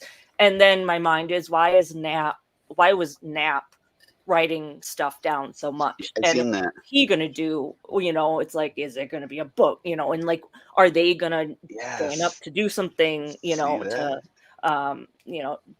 have a project? But I just think there's really not going to be anything, and it's going to be a lot of promises, kind of, oh yeah, there's all this stuff, but it's just going to be milking it and just forever kicking the can.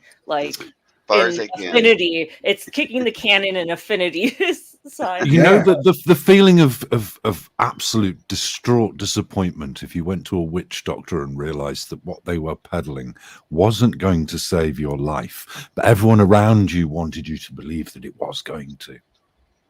What happens if the New York Times puts the powers of this witch doctor on the front page, and the witch doctor goes on CNN every day, and it's on all social media that this is the greatest witch doctor ever?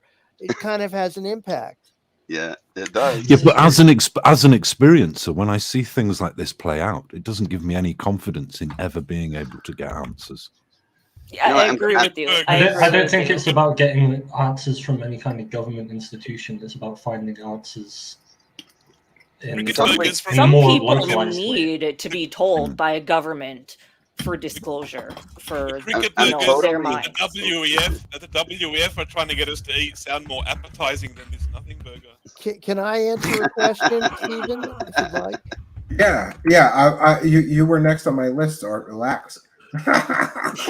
These guys beat me up. We're just having some banter. Yes, Mr. Art Levine, I would like to know what you think will happen next in this situation. My feeling is, I think grim. I want to pull the camera back. My view is it's grimmer for the skeptical community than you realize, even though it was, a nothing burger. And, we've heard these stories before.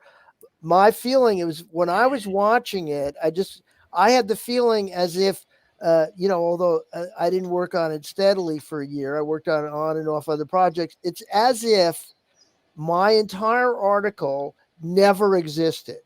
All the research that I gathered and all my understanding of the fakery and hucksterism and apparent or alleged fraud in the field never existed. And so if I had not been the reporter on that story with my level of knowledge, thanks in part to the great contributors to your show and Stephen's work, I would have bought it completely.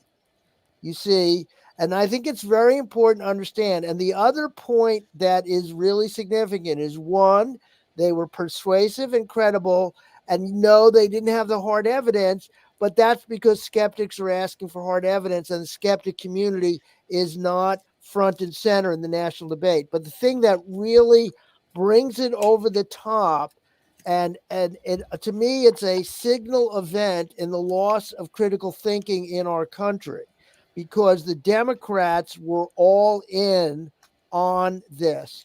And it looked to me, I have no inside knowledge, it looked to me that the Democrats, decided not to take a bullet on this and not try to challenge these noble military whistleblowers. In the same way, this is a very rough analogy, but I've covered politics, is 15 years ago, before Marjorie Stoneman Douglas, the Democrats under the Clinton era gave up on gun control. They were told by all their pollsters, it's bad politics. You're going to lose the South. You're going to lose some centrists. Give up. And the Democrats stopped on gun control for many, many years, like 20 years.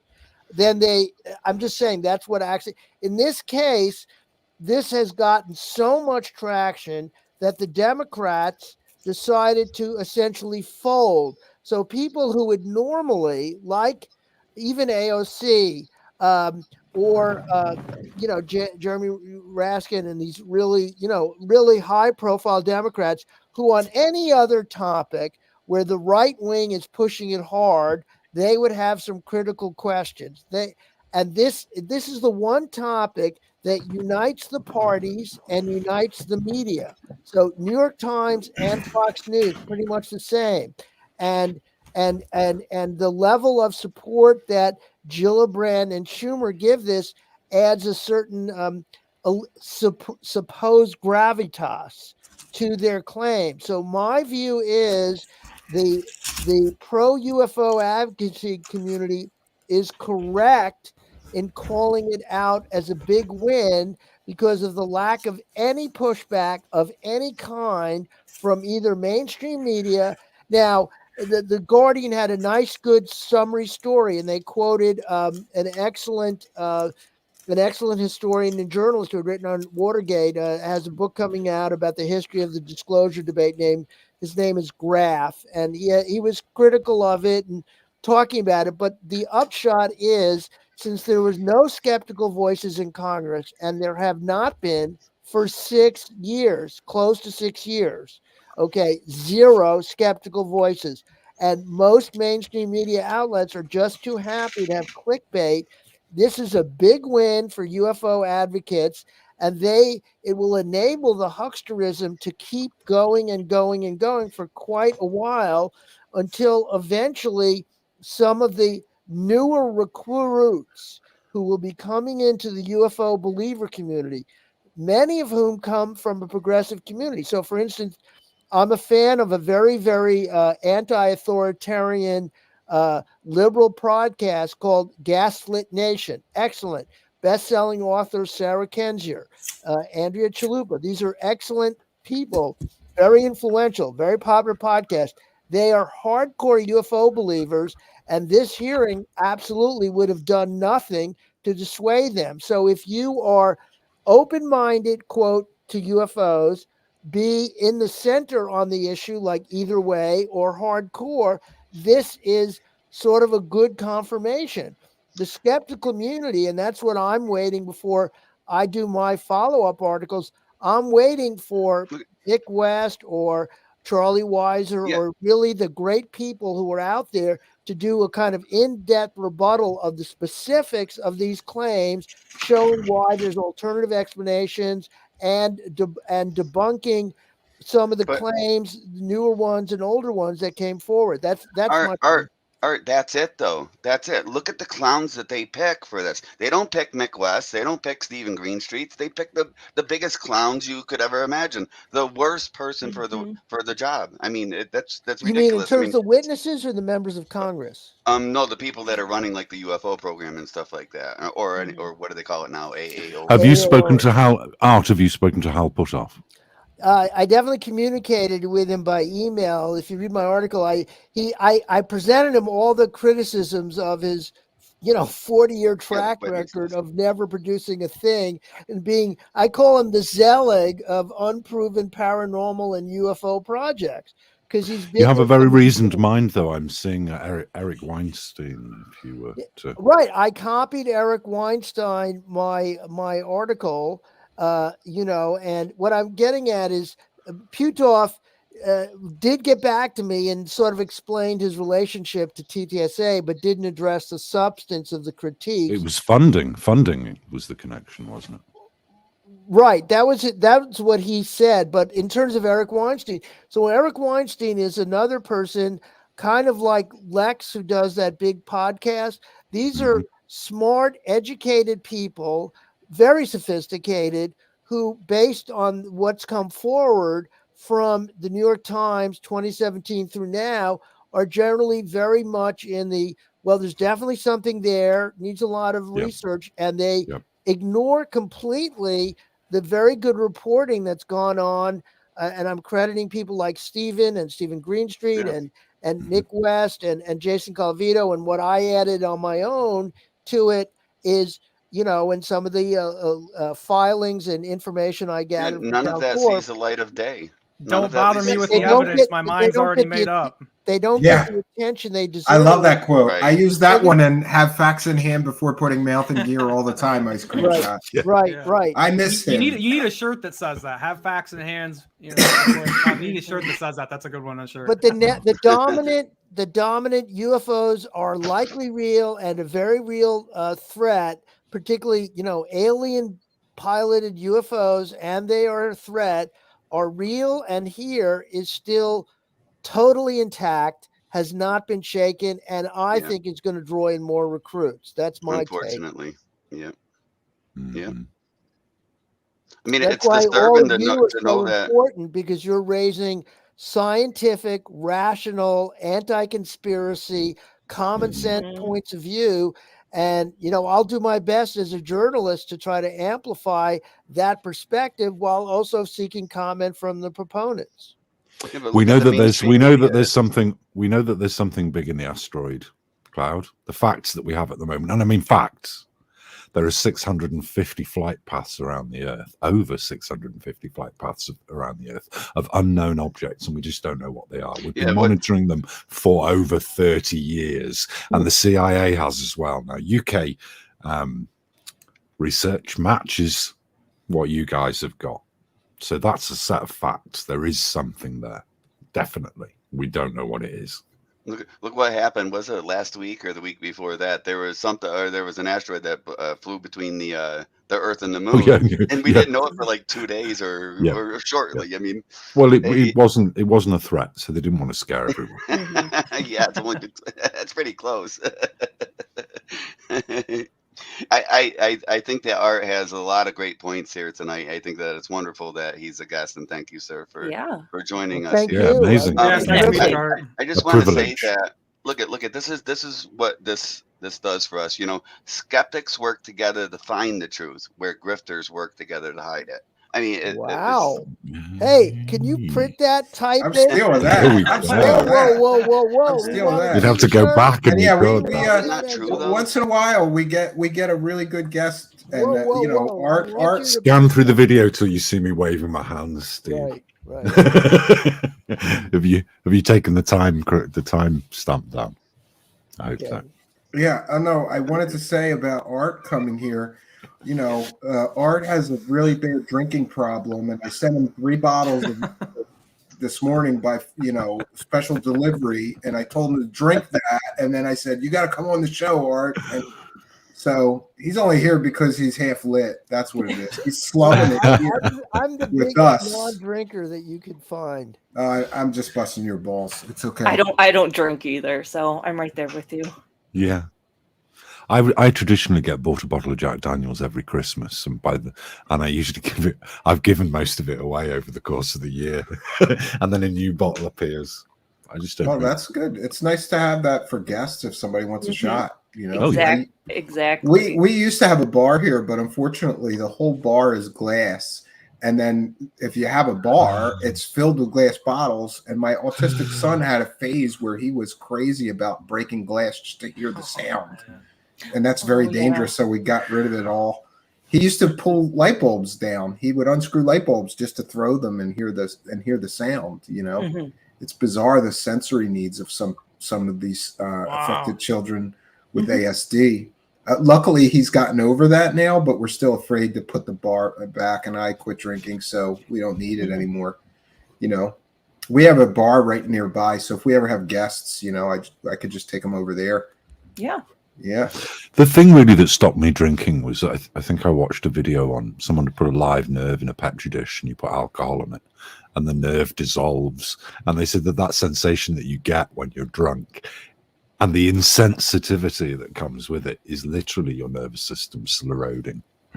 Well, and for the I'm a pagan witch, so the metaphysical world, it's spirits. My wife is. It's called spirits for a reason. So, you know, I definitely, you know, we used to have a roommate in Minneapolis, and he was a very heavy drinker. And then we were in a. Here's what we got today. You can smell it, can't you? You can smell it. Here's what we get today.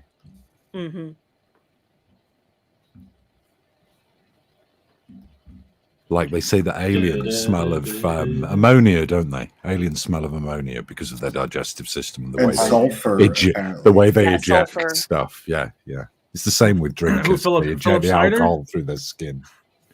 Schneider? Didn't Schneider say that they stunk or whatever when he was down there in the tunnels or whatever? Yeah, it's a horrible, horrible smell. Yeah, but he made it all up, right? There is a smell Another great that's story, associated. You know what I mean? There is a smell that's associated with experience. I'll tell Once you now. again, nothing burger. That's what we get, friends. That's what we get, unfortunately. No meat. But it is. I think it is interesting Nothing. that general Impossible rule, burger. that general rule of overpromise and then inevitably they underdeliver, and that leads to the big letdown. I have seen this happen so many times. The Roswell slides, alien autopsy, you know, Bob Lazar's story. You know, unfortunately, some of them it takes so long for that arc, that story arc, to go. The overhype and over sensationalize and under deliver until you get to the big letdown. It takes a while sometimes. I as far as Grush goes, I don't want to waste any more time on him. I'm so impatient now. I'm like, drop the evidence, or you know, the old saying, shit or get off the pot. Like, drop the evidence or get out of here and shut the hell up. Yes, That's but where hold on. They're currently trying to make it into an artisanal nothing burger.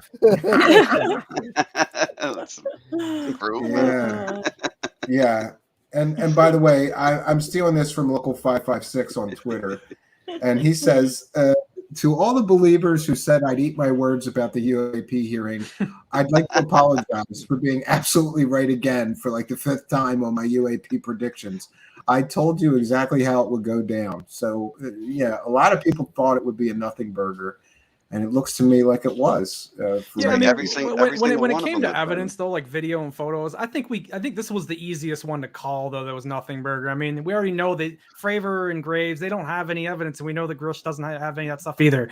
That was kind of an easy one, you know? Yeah. I think so.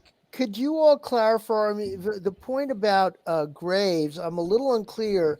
It's very murky. He's the one who does make, there's a football size thing we saw near, and then like you explained in the beginning, and a lot of these triangle and floating things could definitely be a radar monitor. But has he claimed that while flying he saw what he says is a UFO? He didn't see it with his own eyes. He saw it on his flight radar systems. Right. Which is why I don't It know was a why half a he's mile been away. picked here. Why, other than he's just really compliant. Out of He's a anybody savvy else that business could guy, have come that's why. in. He's a Well, savvy yeah, he needs businessman. Yeah. he Yeah. needs the And funding. they were- He's good at from networking with the publicity. grifters. Yep. He's good at networking with the grifters and playing nice and being part of the club. He never talks Yeah. shit on anybody He's else. trying to get I those think- contracts. Can I He can I can't okay, tip He's a the UFO apple cart. politician. He can't tip the apple cart.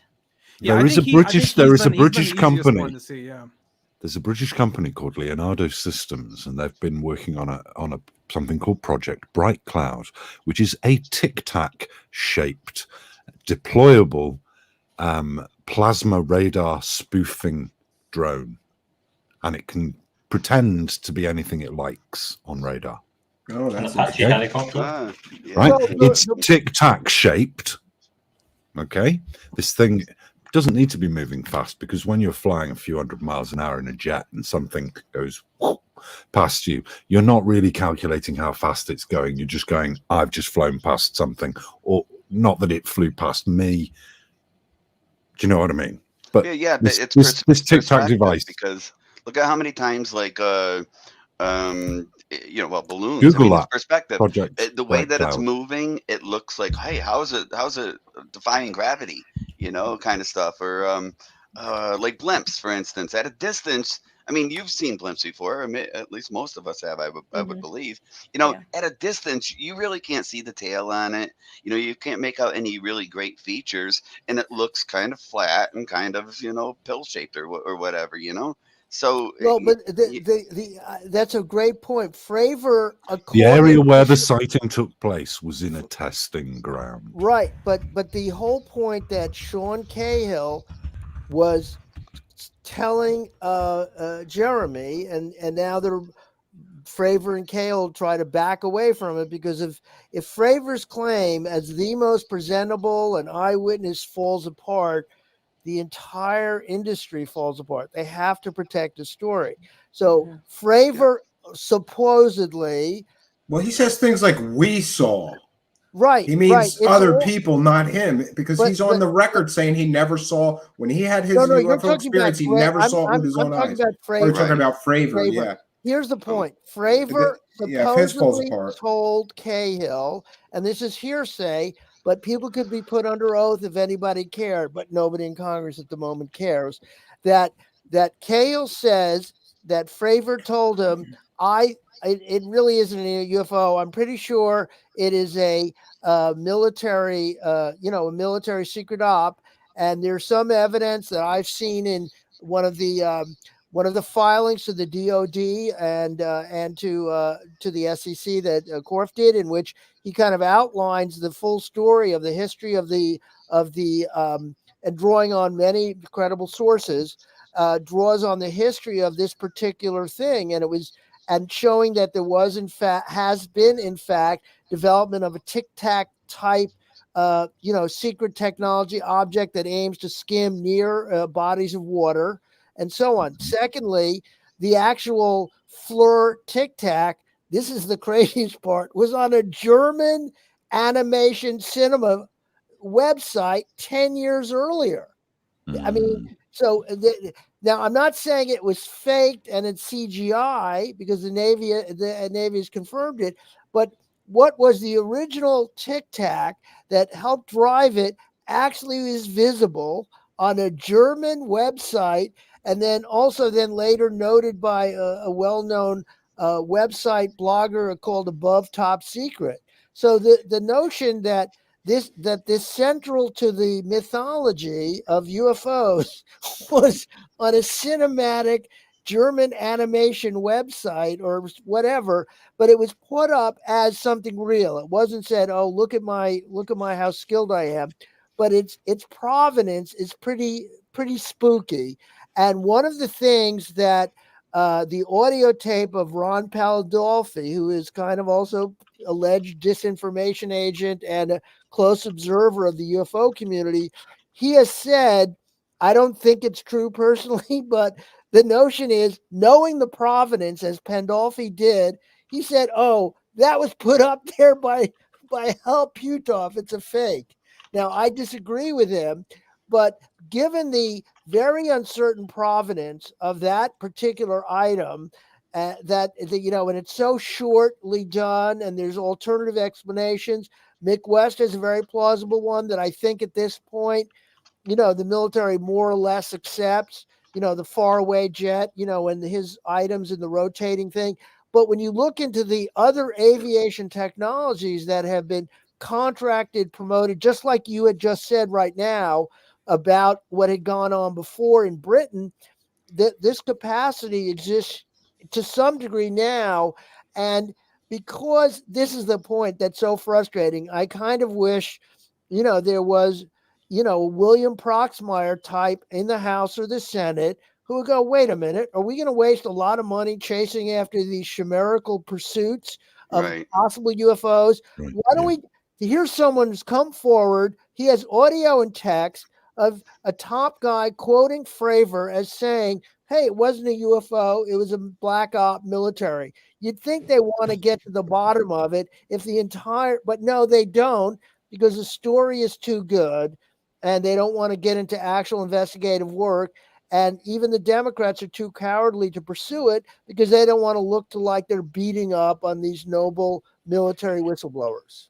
Well, that's just what it is. They're being vampires, and they're drawing off, people that believe the stuff, or at least support it. I mean, look at. I mean, what about these claims that you get these UFOs that go from air to sea to air? I mean, fluid dynamics says that's an incredible craft if you can do that. I mean, it almost defies physics alone. I mean, who can create? Does it though? Does it? Well, does it? We have magneto hydrodynamics. So yeah. I'm not because saying water's a liquid, but isn't? No, I hate that. Isn't air just a less dense liquid? I hate that statement when people say it defied the laws of physics, because you can't show me one person who's made that statement that has proven that with data. With radar information. Well, that's why it was so silly. Whatever. That was why it was so silly. They asked. It's a talking point that people say it all the time, but I've never seen anybody prove that something defied the laws of physics. The other thing that I really hate is that people say things like, it did 90-degree turns and we don't have any kind of technology that could do that. You could buy a drone for $30 at Walmart that can make 90-degree turns. So that some people make these statements out of ignorance, and they're just repeated talking points. It defied the laws of physics. This thing did 90-degree turns. We don't have any kind of technology like that. It's parroted. It's just parroted. I'm with you on that. I'm with you on that, Stephen. I have a small fleet of these. They do. They move very, very quickly, and they've got a live camera on the front of them. There you go. Ice cream shots. Go ahead. No, I was gonna say I'm with you on that. But I also think that it's kind of hard. Like I doubt more than half the time though that their context is based on miles per hour that makes sense for that though. I mean, I think a lot of the times when they're saying that kind of stuff, it's because they're talking about speeds that drones aren't going to go at. So, I mean, I don't know. I still think there's a lot. Well, I also found some black budget projects that did 90-degree turns very easily. I could send you some of the No, I agree with you. There probably is. And those are supersonic craft. Well, so okay.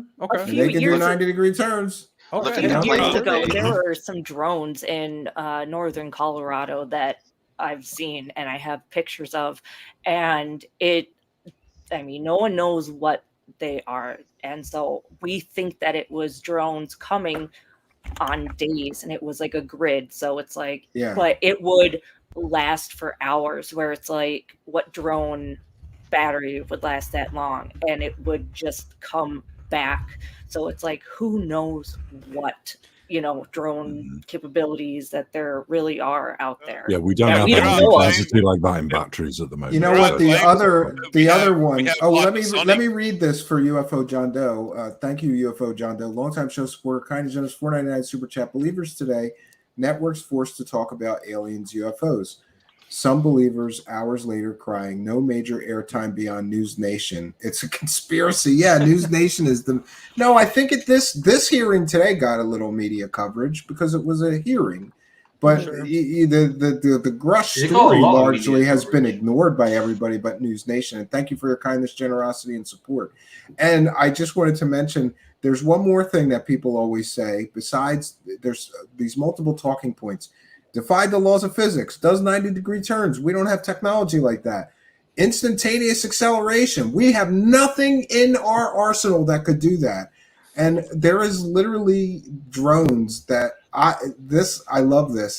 The title of the video is, would you call this instant acceleration? So watch this much fun. thing. Oh my God.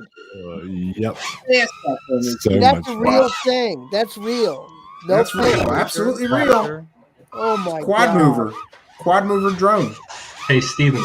Yeah, but here's the thing though, Steven. Like, I agree with you on this stuff. Like, look at this video. You're seeing this stuff. But like, if you're gonna take anything Fravor said to heart, though, I mean, these things are still not what he's describing, though. I mean, they're describing stuff that's staying out there for hours. That thing's not doing that for hours, though. I mean, you're talking about power supply. Yeah, but I think you're doing a little. Here's my point. My point is that language and facts matter. When you and I can show you chapter and verse people who've said this thing has instant acceleration. We don't have anything that can do that. I get what you're saying. Someone in the chat. Someone in the chat. Watch this one more time. Someone in the chat is saying that is sped up footage, and it's not. Honestly, it's not sped up footage. That's actually real. It's so much fun. Steven, can you put art backstage? Can you clarify? It's fake or it's real? It's sped up. Real footage. Yeah, no, it's sped up and there's editing. Yeah, it looks a little bit sped up. The clouds are moving jaggedy. It's not. Look how the clouds Honestly. are moving. No, honestly, they fly that quickly. Honestly, This is a quad mover. I build my own drones. You get about 8 minutes. This is from a drone company named Quad Mover.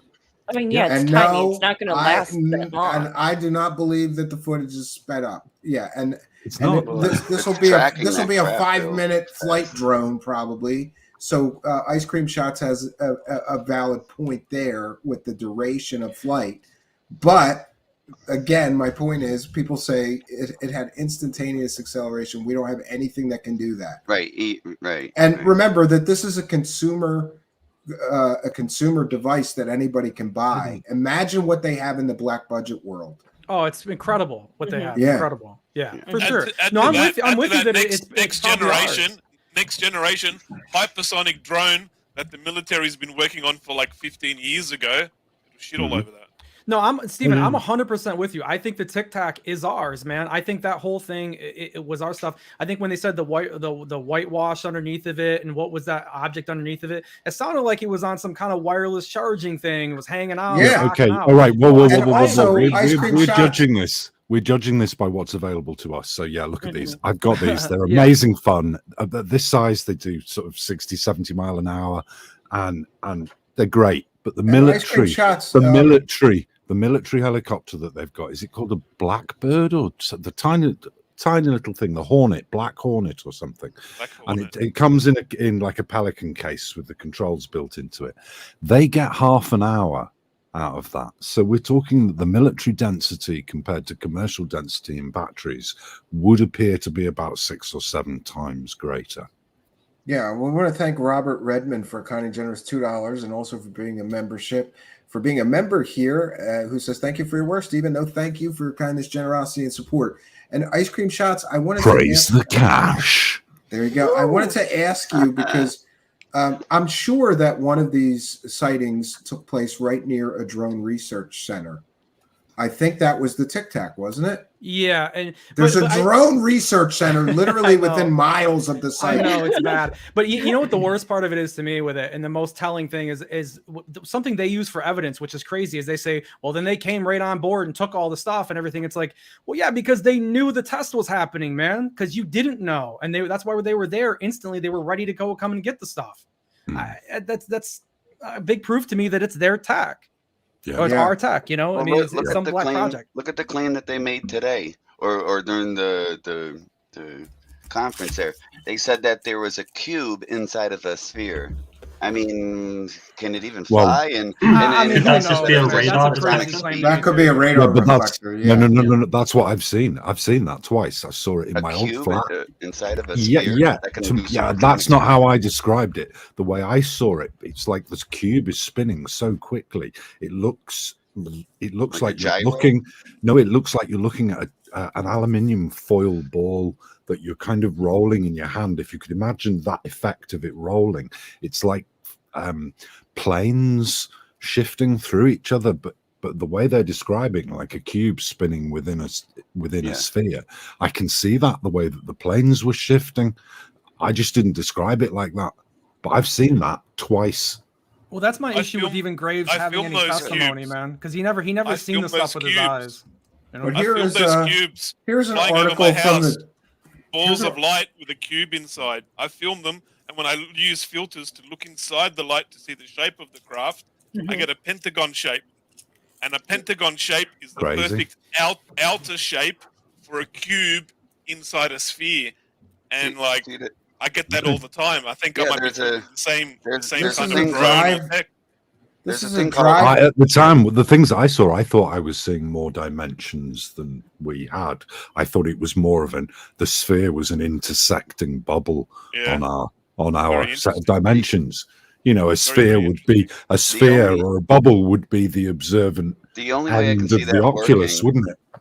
The only way I can see that working is the thing called angular momentum and taking advantage of that. But it would only have a short flight. It couldn't. Well, this is fly it. Yeah, but forever. these things are only there. Yeah, but these things are only there for a fraction I of a think second. I've seen this, Cambion. I think I've seen this. What you're showing Yeah. before. So this could be a very good explanation for some of Graves' Yeah. Okay. And this is from a very well-respected, military publication, The Drive. That's all they cover is military kind of news. Are some of the UFOs the Navy pilots are encountering actually airborne reflectors? How big is this thing? How big is this thing? The thing I saw was about the size. It's not big. It was about the size of a melon. Well, I think Graves said Smaller than 5 to a football. 15 feet, right? Graves said 5 to 15. Those are 5 to 15 feet. Well, there you go. Well, there you go. That's interesting. Wow. I don't know. I wish Graves wouldn't have been there, So man. I you wish think we'd had that's somebody what else, he man. was- There was that seen some stuff, you know. So you think that this might be what he's talking about then? So it is. It's not alien then. It's not. Yeah, I dare you. I just wish they would. I wish they would take this stuff a step at a time. You know, if we go from the Tic Tac to this cube, and it's like we haven't even proved the Tic Tac of anything yet, man. I Right, just wish yeah, we could true. slow down True. a lot with a lot of this stuff. You know, like What if they put that inside a drone or a little drone scout sphere and then fly it possible. as a wingman for the fighter craft to scan ahead for adversaries? But then even then, he's not seeing anything that's unusual or that's extraterrestrial. I mean, we crafted this thing. Sure. I think the majority of stuff we see is ours. I think it's a very low percentage that we see anything from any other civilization. That's low. I think they cracked this stuff a long time ago, and they're finally kind of getting it moving, and maybe they want to get some of this technology out to monetize it. It's possible. Anything Black Ops, they tell us, is UFO and aliens. Anything UFO and aliens, they tell us, is Black Ops. That's what they've been doing for decades. Yeah. Yeah, Everybody man. here is paid opposition. Yeah. Didn't that always come up? Nothing burgers, nothing but nothing burgers. Nothing burger equals nothing burger. Would you like bacon with your nothing burger and a slice of American cheddar? Yeah, Where's but that my would check? make it less of a nothing burger. I don't know if you guys noticed though, but today did also have one very important outcome. Jeremy Corbell finally told the truth of what he really thinks about the UFO phenomenon. So there's that. So I'm going to play this again What did he because it's so good. I want to get everybody's reaction to this. And of course, this is my edit. This is an interview right after the hearing ended.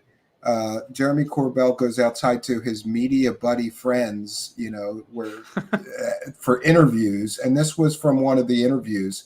And yes, he actually said this. I didn't make this. Now here's the deal. One, the UFO. Why did he say that? I don't know. He said it in an interview, and then he kind of grabbed the guy and laughed, and he said, "No." No. I was going to say it was a deep fake. Yeah, no, he really did that. I just Oh thought my it might have been a God. Freudian slip, and he might have. I think both me Yeah, I've and seen Ka- that too, yeah. both me and Kari are What going. if he knows? What if he knows it's all fake There and is he's just here truth. for a I think paycheck? he does. There's he truth in Why- joking. Yeah, he Why knows was- he why knows the was- shit he's bringing's fake. He knows that. Why was Jeremy Corbell doing this for 2.5 hours at the Congress? Yeah, context is So everything. though. during the stream Nodding his earlier, head. someone in the chat said that you could only see the beard of Corbell and then him nodding, and that it looked like a schnauzer. But I had 2 miniature schnauzers growing up, so that's all I could see was just like every time I see him now, I just think of a schnauzer. Hi, I'm Jeremy Corbell. I upload fake videos of fake UFOs to millions of my viewers, and then when they get found out to be fake, I don't tell them it's fake. I just pretend. Yeah, I think there's zero difference between Third Phase of Moon and Jeremy Corbell. Yeah. The difference is that Jeremy Corbell has been better at going on the media and pretending to be a UFO expert better than Third Phase could do I that. just don't know what I'm doing wrong. I've never made a. But there's the penny same about level of fake video. fakery and I think deception. Yeah, at they all play. use the Well, same yeah, look, playbook I- too, though. yeah. So I think some are Corbell, better. I think Corbell is interested in the topic. I don't think he cares what happens to the topic. I think he probably really believes that nothing's going to come out of a lot of this stuff. And I think if you were to ask him that kind of behind the scenes, like, hey, those videos turned out to not be very good. Why don't you comment on them and apologize? He'd go, who cares, man? They're not going to tell us anything anyways. I'm going to get the money and see ya. That's what I think. I think he's I could interested, see but he him doesn't care. being exactly. Where like is that, yeah. where is all this money? Where is all this money? I'm having to live. Well, in he Steve- bought $1 million Steve's home cabin at the recently. moment. He bought $1 million house recently. So Every time there's I that upload money. a video to Billy in China and Corbell comes up, I pause the video and I type a paragraph in Chinese. We are not going to watch the rest of this video. Corbell is a fake guy, and then I explain like all the information that Stephen shares. Thank you very much for sharing, Stephen. I appreciate it. I just like word for word, verbatim, just repeat what Stephen shares with all his audience. And I share it with all my Chinese people. All of China know that he's full of BS. And then I'm like, we're not watching, and we're not going to listen to anything this fake guy has to say. See you later. Have Anyway, you asked ChatGPT? ChatGPT knows Yeah, all about it. I It's haven't tried it. hilarious. I got to get going. Thanks, guys, for having me on the show. Thanks, Yeah, Stephen, for good. sharing all Thanks the for being here. information Friend with of the us. I show, really, Gabber Beast, and thanks really for spreading our appreciate it. message to the communist Chinese. Thank you. That's right. I just hit think. I just hit a million views in China. In the last 3 weeks, I did 500,000 views. I've been pumping the content out. Just the Congress, the news article of the Congress got me like 100,000 views. I'm up to 13,000 views for the actual Congress That's hearing. bizarre. I'm Yeah. going to be answering comments all day long. I'll try and upload. Good I'll try and upload some more of your work exposing these fake guys to give you a bit more exposure for you, mate. Yeah, I really- appreciate that. Thank you. I appreciate Thank your you, work. I Gabber Beast love your TV. work, mate. Oh, And you too. Thank my you. fans Gabber in Beast. China, work, mate. thank you. My fans in China, I'm going viral there. I'm the number one foreigner for UFOs in China. 35th most bizarre. 35th Yeah. most visited website in the internet. I'll probably be It's like the kitten. at 10 It's the kitten. I'm Yeah, wagering it's my the kitten. Chinese I fans, know, they it's want so to thank cute, you for the little exposing David kitty. Wilcock, exposing Corey Good. Oh, nice. Well, Thank you. Trademark. I'll share more of your work when I can find time. Well, Like, yeah, they you ought to really have me come appreciate on your and work. do an interview if you can get somebody to translate me into Chinese. I'd be. I took Japanese in do high that. school. Sorry, not Chinese. Yeah, we could work something out. You could just like go off. You just and put start subtitles exposing- in. Yeah, I can do the subtitles, and you can just start exposing all these different people, and then explain with evidence why they are fake. They would love that. They would love that. Okay, awesome. We'll talk about it off air. Thank you, Gabber Beast. You have a good We'll night. work together. All right. Bye-bye. All right, Gabber Beast. And for those that are unaware, I don't know why or how. Oh, no, I do recall. Gabber Beast TV got a Chinese girlfriend. And for one reason or another, Gabber Beast TV he was doing YouTube and stuff, and he wasn't doing real well. And I think she told him about Bibli, which is like the Chinese YouTube. And he started posting there and getting like crazy views. So he just said, I'm just going to be China's UFO guy from Australia. And he's doing amazing over there. And it's just so bizarre. Like, right? Like you never know, like what kind of Whatever works, man. Philip. We But do he- have third phase of moon exposed videos on this Chinese version of YouTube, and he translated it all with subtitles, and they loved it. They loved it. They did. They have a different their TikToky YouTube media presentation style would involve them making a comment and going, and afterwards they'll have a little speech bubble with their come up in it, and they'll with the soy face. Yeah. And that'll come up, and then Good night, and William Runner. so they Thank go you for back and being edit here. it afterwards to produce that media. All right. Well, I think that we have done our due diligence today and covered what I wanted to cover. I wanted to get other perspectives in here, and I'm glad that we did this. It's sort of like the big nothing burger big letdown therapy session for me. So thank you all for I've eaten that nothing burger. I've eaten it. I feel like I've eaten anything at all. Anything at all. Yeah. Don't even remember eating it. I'm going to throw you all out of here one by one. You first, Mr. Ian. You have a good evening, and thank you for the voiceover. He doesn't pay us, and we have to live in his basement between shows. Yeah. Wait till you see the new set. It's coming together nice. We're lucky if we get water and some bread. I'll see you later, Mr. Ian. Thank you. Have a good night. And Six's Design, who is, I just want to tell you that I'm glad you're not dead. Because people have sent me all these messages. For those unaware, 6 Sense just vanished from our thing, and but I'm glad to see he's back because everybody kept asking me where he was, and I go, I don't know, I don't know where he is, because you did something weird, 6 Sense, like you deleted yourself from existence when you did that. You weren't on Twitter anymore or Facebook or whatever. I couldn't find you, so I went. I don't know what happened to him. He's a secret agent now. He went dark, But I'm glad that I'm glad to see you. I'm just out for the truth, man, and that's what's important to me. Did you know there was a conspiracy theory too that many people raised to me that you were that guy UFO Proof who faked his own brain cancer? Oh God, no! Jeez, your voices are very, very similar, and people were like, "He won't appear on camera, exposed, and his voice is the same." People sent me. I had to talk like 5 people off that ledge. The 6th Sense. I'm like, no, it can't be because that guy disappeared because he had warrants and cops chasing him right at the same time you disappeared. I have one account for each and every media site that I go to, and that's it. I don't play no games, I never. I'm glad you're back. Don't be a stranger now, and go back to the Discord, and you can complain about whatever's in there, but you can't disappear again. All right. Yeah, okay, man. Hey, you have a good one there, and thanks everyone else that joined in. That was very interesting. All right, have a good night, people. We appreciate you being back here. And Ice Cream Shots, I would like for you to email me, and come and be a guest. I'd really like that because I think that we agree on some things and disagree on others, but we could have a great conversation. I'd like to do that and selfishly take my audience with me because that's kind of what I do here. Yeah. We'll pick some topics because I think, I'd love to. All right, great, and I'm glad that you came and thank you for your contribution. I appreciate you holding the space and giving the lowly person like myself, the nobody. There is no lowly person. This is a shit show. Anybody can get on this shit show. We're a dysfunctional family. You know what I mean, man. It's cool. It's cool to be able to come in and have somebody to talk to. I mean, most of the people in real life and friends and family, they don't know. Yeah, they don't get it. They don't get it. You're you that can't crazy talk to uncle. anybody. You're the crazy uncle always talking about this. Right? That's Absolutely. what I am. Yeah, 100%. Thanks again. Well, nice to meet everybody too. It's very cool. Make sure you email me, please, because I don't know how else to contact you. Okay, great. Thank you. I appreciate it. And we have Spooky from the Crystal Hippie Bitch Show. Hi, everyone. How are things going over at the Crystal Hippie Bitch Show anyway? Pretty good. We're taking a hiatus from covering UFO stuff. Yeah? How long has that lasted? About a month, 6 weeks so far.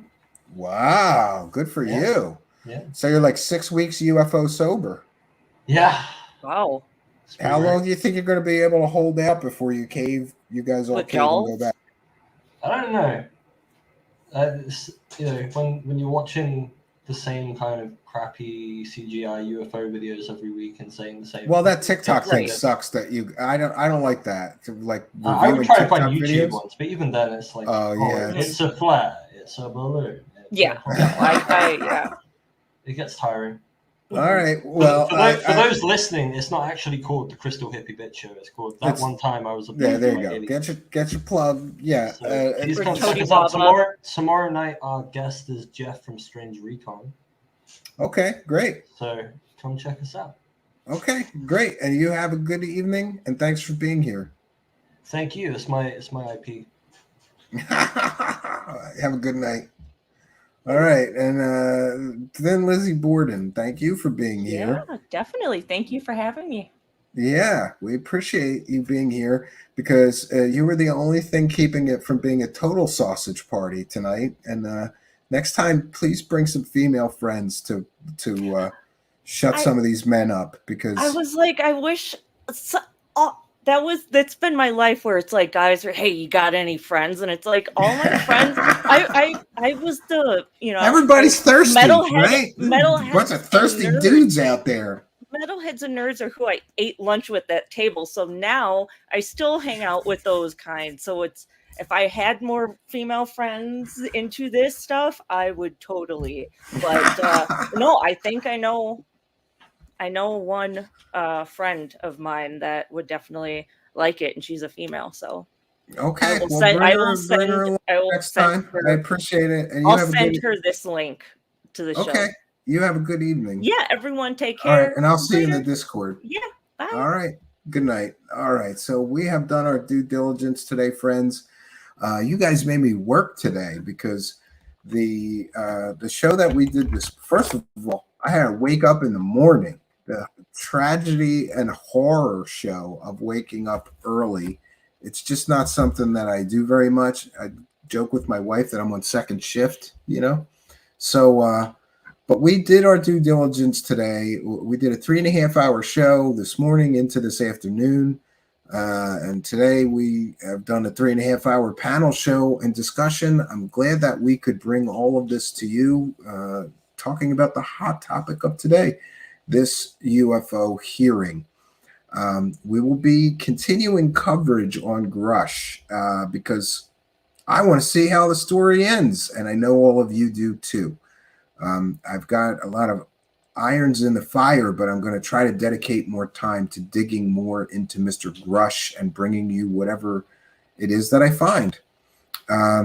We want to thank all of our kind and generous benefactors, all you Patreon supporters, you PayPal pledgers, you channel members, you super chatters, super sticker buyers, and super thanks people.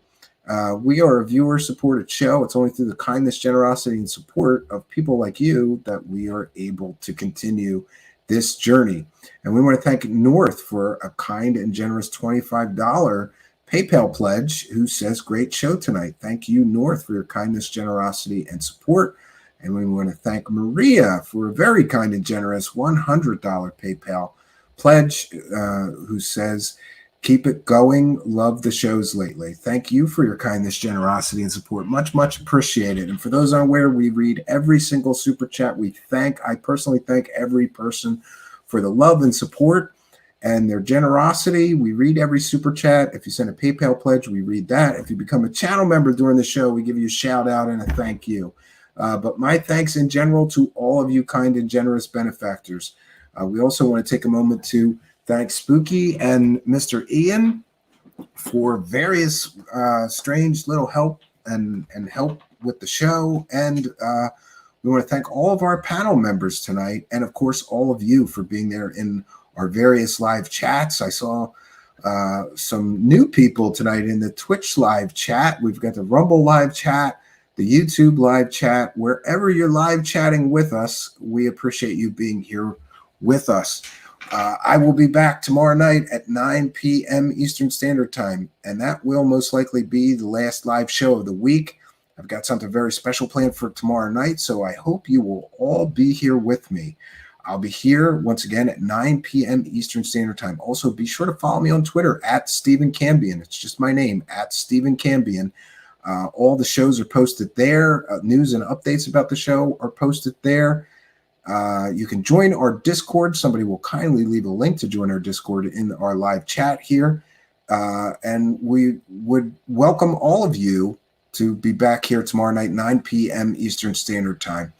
I am sure that we have done the best we could to offer you the best coverage that we could of this event. I wanted to do this panel because I didn't want it to be me here naysaying or saying nothing burger by myself for hours. I think that we've brought in some other perspectives, and I'm glad that we can do that. I'd like to get more people who are a little more pro aliens and UFO. So don't be shy. We'll probably be doing more panel shows. This one went well. Nobody fell over drunk or anything that usually happens. So I'm very surprised. We had a great panel tonight. So that's all I got for you, friends. Until next time, my name is Stephen Cambion. Good night and God bless.